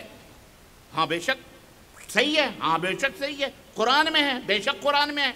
تو کہا اچھا تو اب یہ بتاؤ کہ اللہ ہر شے پہ قادر ہے، تو کیا اللہ اپنے جیسا خدا بنانے پر بھی قادر ہے؟ سوال سمجھ رہے ہو؟ کیا اپنے جیسا خدا بنانے پر بھی قادر ہے؟ اگر کہتے ہو ہاں تو پھر تو کئی خدا ہیں، اگر کہتے ہو نہیں تو پھر آیت کریمہ جھوٹی ہو رہی ہے۔ بڑے پریشان ہوئے لوگ، کسی عالم کے پاس پہنچے مسئلے کے سلوشن کے لیے کہ مولانا ایسی بات ہے، قرآن و سنت کا وہ داعی، قرآن و سنت کا وہ عالم، اس کے سامنے جو مسئلہ آیا پوچھا ہاں تیرا سوال کیا ہے؟ کہا میرا سوال یہ ہے کہ ان اللہ علی کل شیء قدیر قرآن میں لکھا ہے۔ کہا ہاں۔ کہا اس کا معنی کیا ہے؟ کہا اللہ ہر شے پر قادر ہے۔ تو کہا جب اللہ ہر شے پر قادر ہے تو کیا وہ خدا بنانے پر بھی قادر ہے؟ مولانا نے کہا ہاں قادر ہے، خدا بنانے پر بھی قادر ہے۔ اب سارے سناٹے میں آ گئے، یہ کون سی بات ہو گئی؟ خدا بنانے پر کیسے قادر اللہ؟ ہاں خدا بنانے پر بھی قادر ہے، لیکن اللہ جس کو بنائے گا وہ خدا نہیں، وہ مخلوق ہے، وہ خالق نہیں ہو سکتا۔ وہ خدا بھی کیا ہے؟ بولو، مخلوق ہے، کیونکہ اللہ نے پیدا کیا، اللہ نے بنایا ہے اسے، تو وہ مخلوق ہے، اور جب وہ مخلوق ہے تو وہ خدا ہو سکتا؟ اللہ اکبر۔ یہ فَبُہِتَ الَّذِي كَفَرَ، وہ کافر جو ہے ہکا بکا رہ گیا۔ کہا تم نے تو بہت بڑی بات کری۔ اللہ اکبر، یہ وہی بات ہو گئی حضرت ابراہیم علیہ السلام کا جو نمرود سے مناظرہ ہوا تھا۔ بہرحال تو میں عرض یہ کر رہا تھا عزیزان محترم، کس بات پہ بات ہو رہی؟ تقوی۔ سب سے بڑا تقوی کیا ہے؟ سب سے بڑا تقوی سنو، میں زیادہ آپ کو پریشان نہیں کروں گا اور آپ کو پتہ ہے، لیکن دماغوں پر بوجھ نہیں ڈالتے آپ۔ سوچو، غور کرو، قرآن پڑھو تو اس کے اوپر غور کرو۔ سب سے بڑا تقوی اللہ تبارک و تعالیٰ کے، میں نہیں بولوں گا، حدیث سے ہی پوچھو، حدیث ہی بتا۔ حضرت معاذ بن جبل قال یا معاذ قال لبیک وسعدیک یا رسول اللہ، کہنے معاذ، کہنے کہ ہاں اللہ کے نبی حاضر ہوں۔ 3 دفعہ اللہ کے نبی نے فرمایا یا معاذ قال لبیک وسعدیک، یا معاذ، 3 دفعہ توجہ کو اٹریکشن حاصل کرنے کے لیے، مرکوز کرنے کے لیے کہ جو بات میں کہنے والا ہوں ذرا دھیان سے سنو۔ اس لیے اللہ کے نبی نے حضرت معاذ ابن جبل سے 3 دفعہ پوچھا یا معاذ یا معاذ یا معاذ، انہوں نے بھی 3 دفعہ کہا لبیک یا رسول اللہ، لبیک وسعدیک یا رسول اللہ، لبیک، اس طرح سے۔ قال اتدری ما حق اللہ علی العباد؟ قال اللہ ورسولہ اعلم۔ اللہ کے نبی نے سوال کیا کہ اے معاذ کیا تم جانتے ہو کہ اللہ کا حق کیا ہے بندوں کے اوپر؟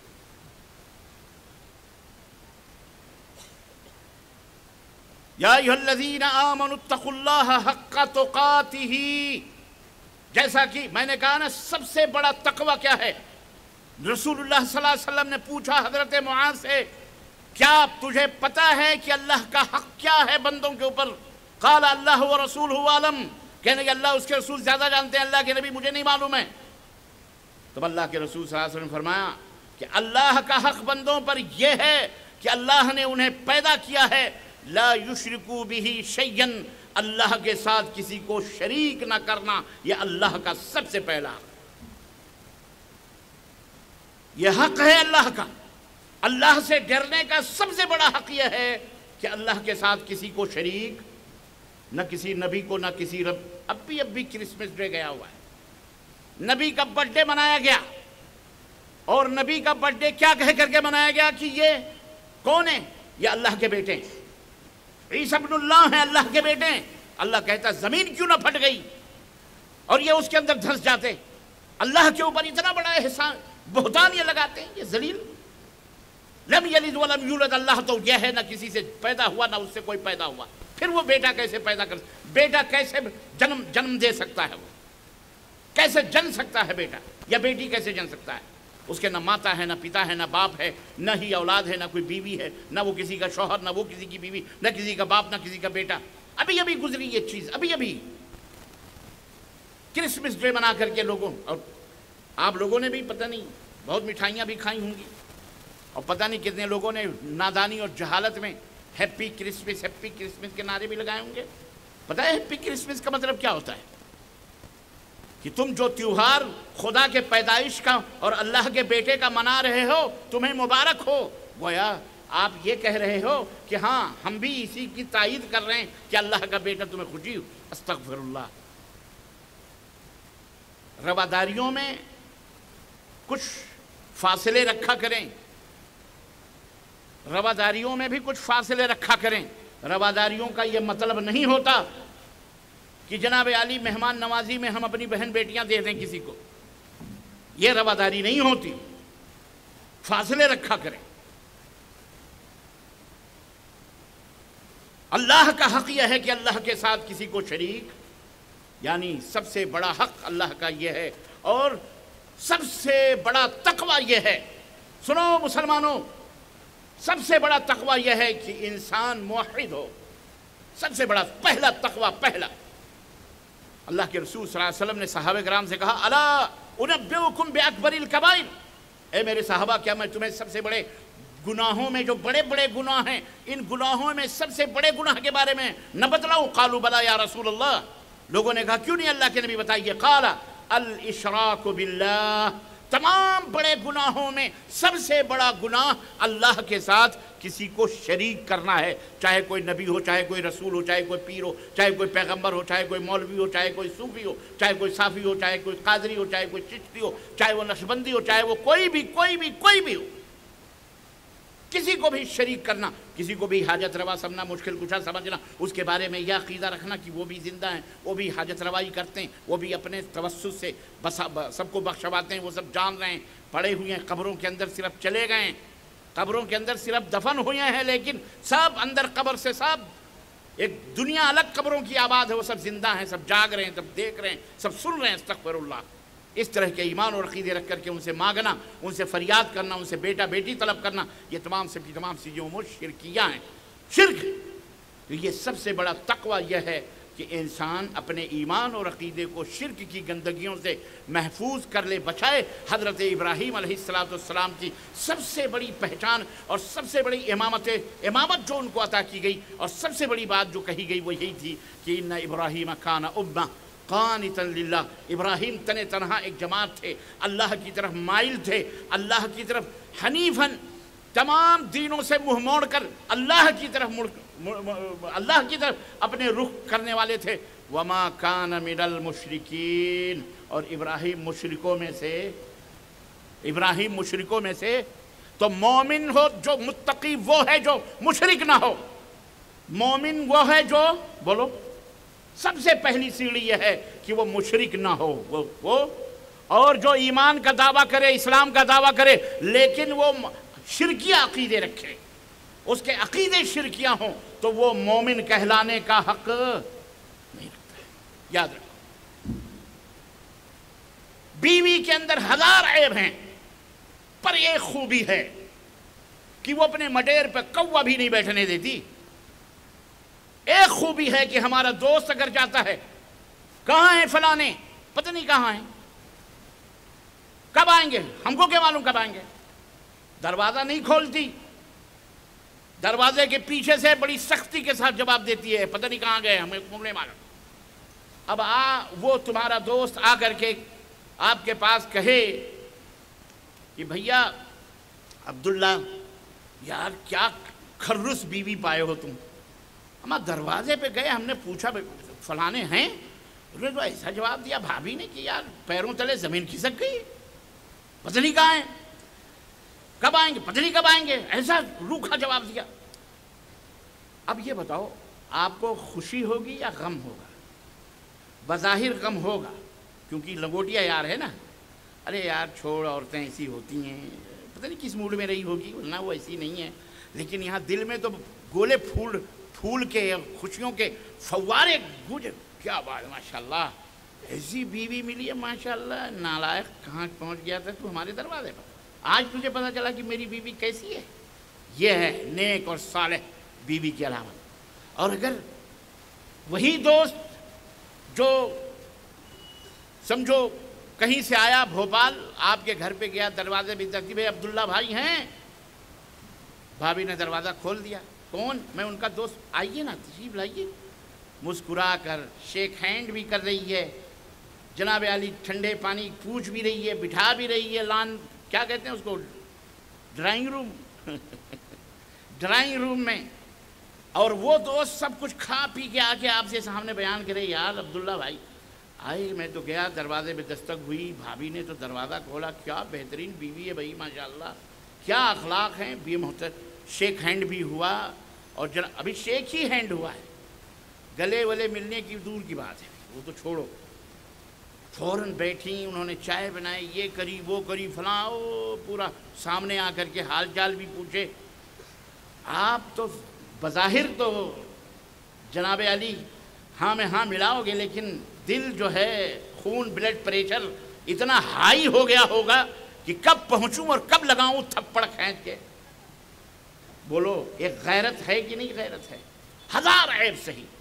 عزیزان محترم، بلا کسی تمثیل کے یہ بات سمجھو، ہم گنہگار سہی، بدکار سہی، سیاہکار سہی، لیکن اللہ کے ساتھ ہم نے کسی کو شریک نہیں ٹھہرایا، اللہ کے سوا ہم نے کسی کو معبود نہیں سمجھا۔ انشاءاللہ تبارک تعالیٰ اللہ ضرور ہماری مغفرت کرے گا انشاءاللہ تبارک تعالیٰ، اور اس کا وعدہ ہے، یا ابن آدم لو اتیتنی بقراب من الارض خطایا، اے آدم کے بیٹو اگر زمین اور آسمان بھر کی غلطیاں لے کے آؤ، لیکن تم نے میرے ساتھ کسی کو شریک نہیں ٹھہرایا ہے، تو زمین اور آسمان بھر کی مغفرتوں اور بخششوں کے ساتھ میں تجھ سے ملاقات کروں گا۔ یہ پہلا خوف ہے جو اللہ کے ساتھ ہمیں بھی ہونا چاہیے، بیوی بچوں کو بھی کروانا چاہیے، آنے والی نسلوں کو بھی ہمیں تعلیم دینی چاہیے کہ تاکہ میری آنے والی نسلیں شرک جیسی خباثت اور غلاظت سے محفوظ رہیں۔ اس کے بعد اعمال کے اندر جو گندگیاں جس کی طرف میں نے اپنے دوران تقریر اشارے کیے ہیں کہ آپ کے کردار، آپ کے اعمال، آپ کے کھانے، آپ کے پینے، آپ کی یہ تمام سب چیزیں کے اندر تقوی ہونا چاہیے، اللہ کا خوف ہونا چاہیے، اللہ کا ڈر ہونا چاہیے۔ کسی کی زمین اور جائیداد، کسی کا حق حقوق مارو گے، قیامت کے دن اللہ کے نبی نے فرمایا اگر کسی نے کسی کی ایک بالشت زمین بھی ماری ہوگی تو قیامت کے دن 7 زمینوں کا طوق اس کے گلے میں ہوگا اور اللہ کے سامنے اسے حاضر ہونا پڑے گا۔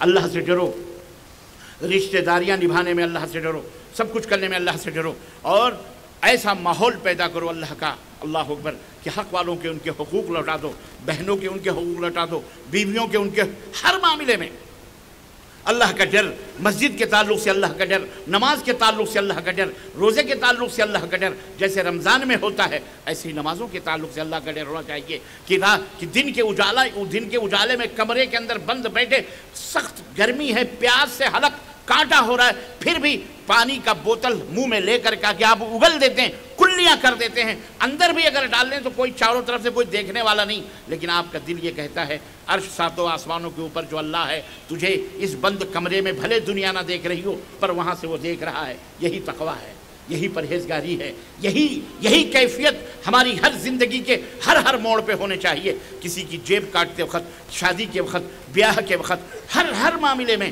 آپ سمجھدار ہیں، یہی ہم سے مطلوب ہے۔ اور جب یہ اندر ہمارے پیدا ہو جائے گا تب آخری بات میں کہہ کر کے اپنی بات ختم ہوگا اور سوال و جواب ہوں گے کہ ان للمتقین مفازا حدائق وعنابا وکواعب اترابا وکاسا دہاقا۔ بچے پڑھتے ہیں، اللہ اکبر، اللہ نے فرمایا یہ خوف، یہ تقوی جب تمہارے پیدا ہو جائے گا تب اللہ تمہارے لیے جنتوں کے دروازے کھول دے گا۔ ایک جنت نہیں، وَلِمَنْ خَافَ مَقَامَ رَبِّهِ جَنَّتَانِ، اللہ فرماتا ہے جو اللہ سے خوف کھا گیا، جو اللہ سے ڈر گیا، اللہ قیامت کے دن سے 2 جنتیں عطا فرمائے گا۔ کتنی؟ 2 جنتیں۔ حدیث میں آتا ہے حضرت موسیٰ علیہ السلام نے پوچھا اے اللہ اس آدمی کے بارے میں ہمیں اطلاع فرما دے، بتلا دے جو آخری ہوگا تیرا بندہ جو جنت میں جائے گا۔ تو اللہ تبارک و تعالیٰ، تو حضرت موسیٰ کو بتایا گیا کہ آخری بندہ ایک ہوگا جنت، جب اس سے کہا جائے گا اے بندے جا جنت کے اندر چلا جا، وہ جائے گا جنت کے دروازے دیکھے گا ادھر سے ادھر، سب کھچا کھچ بھری ہوئی جنت، فل ایک دم۔ وہ کہے گا اللہ یہاں تو کوئی جگہ ہی نہیں ہے، اب اس میں میرے لیے کیا جگہ ہے؟ اللہ اکبر، اس میں میں کہاں رہوں گا؟ یہ تو سب فل ہو گئی، لوگ پہلے آ کر کے اپنی اپنی جگہ لے لیے، اپنے باغات لے لیے، اپنے محلات لے لیے، اس میں تو کوئی جگہ نہیں نظر آ رہی ہے۔ تو اللہ فرمائے گا اچھا تجھے کچھ نہیں، چل تجھے کیا یہ پسند نہیں ہے کہ میں تجھے کسی بادشاہ کے سلطنت کے برابر اس جنت میں سلطنت دے دوں؟ وہ کہے گا بالکل، یہی تو میں چاہتا ہوں، دے دے۔ اللہ اسے دے گا اور کہے گا چل اسی کے ایک گنا اور، ایک گنا اور، ایک گنا اور، ایک گنا اور، 5 دفعہ اس کی ایک گنا اور ایک گنا کہ اس کے برابر تجھے دے رہا ہوں، اسے برابر تجھے دے رہا ہوں۔ وہ کہے گا اللہ بس بس بس اللہ اتنا بہت ہے، میں کیا کروں گا؟ اللہ کہے گا چل اس کے 10 گنا میں تجھے عطا کرتا ہوں۔ اللہ اکبر، یہ ہے اللہ جس کو دینے پہ آیا۔ عزیزان محترم، تو جو اللہ سے خوف کھاتے ہیں، اللہ کے رسول جو اللہ سے ڈرتے ہیں، اللہ تبارک و تعالیٰ انہیں جنت کے اندر یہ نعمتیں اور یہ برکتیں اور یہ رحمتیں اور یہ مغفرتیں، یہ تمام سب چیزیں ان کے لیے تیار کر کے اللہ عز و جل نے رکھی ہوئی ہیں، اور فوز و فلاح اور کامیابیاں اللہ رب العزت نے ہمیں عطا فرمائی ہیں۔ اور اللہ تعالیٰ سے ہمیشہ اسی لیے ہر معاملے میں ڈرنا چاہیے۔ اللہ ہم سب کو نیک عمل کرنے کی توفیق عطا فرمائے، اور بار الہ ہم سب کے خطاؤں کو معاف فرمائے، ہمارے آل اولاد بیوی بچے اللہ سب کو متقی اور پرہیزگار بنائے، ایمان اور عمل کی دولتوں سے مالا مال فرمائے، شرک اور بدعات جیسی خباثتوں سے اللہ ہم سب کو اور امت مسلمہ کو دور فرمائے۔ اللہ ہمیں اپنے ماضی کو، اپنے روشن تابناک ماضی کو پھر سے دہرانے کی توفیق عطا فرمائے، اور اللہ عز و جل ہم نے جو کچھ بھی کہا ہے تیرے فضل و کرم سے جو حق ہے اللہ اس کے مطابق عمل کرنے کی توفیق عطا فرما، اور جو غلط ہے اللہ ہم اس سے توبہ کرتے ہیں اور اللہ معافی مانگتے ہیں جو سبقت لسانی ہے۔ اللہ ہمارے اس بیٹھنے کو اٹھنے کو قبول فرمائے، اور جن لوگوں نے بھی بھائیوں نے یہ مجلس بپا کی ہے اور ہماری ماؤں بہنوں بیٹیوں نے بھی حاضری دی ہے، اللہ سب کی حاضری کو قبول فرمائے اور سب کو جنت الفردوس میں اعلیٰ مقام عطا فرمائے، بچوں کو بھی اللہ اور بوڑھوں کو بھی، سب کو اللہ ہم سب کی گردنوں کو جہنم سے آزاد فرمائے۔ ہمارے علماء، مشائخ، دعات، رضاکاران، جن لوگوں نے بھی جد و جہد اور مشقت کی ہے، دور دراز سے سفر کر کے آئے ہیں، بار الہ ان کے پیر کے نیچے جو بھی ذرے پڑے ہیں ان ذروں کے کئی گنا کر کے اللہ انہیں مغفرت عطا فرما، انہیں رحمت عطا فرما، اللہ ان کی بخشش فرما، اور ان کے آنے جانے کو سب کو قبول فرما۔ آمین یا رب العالمین، وصلی اللہ علی نبینا محمد وعلی آلہ وصحبہ اجمعین، والسلام علیکم ورحمۃ اللہ وبرکاتہ۔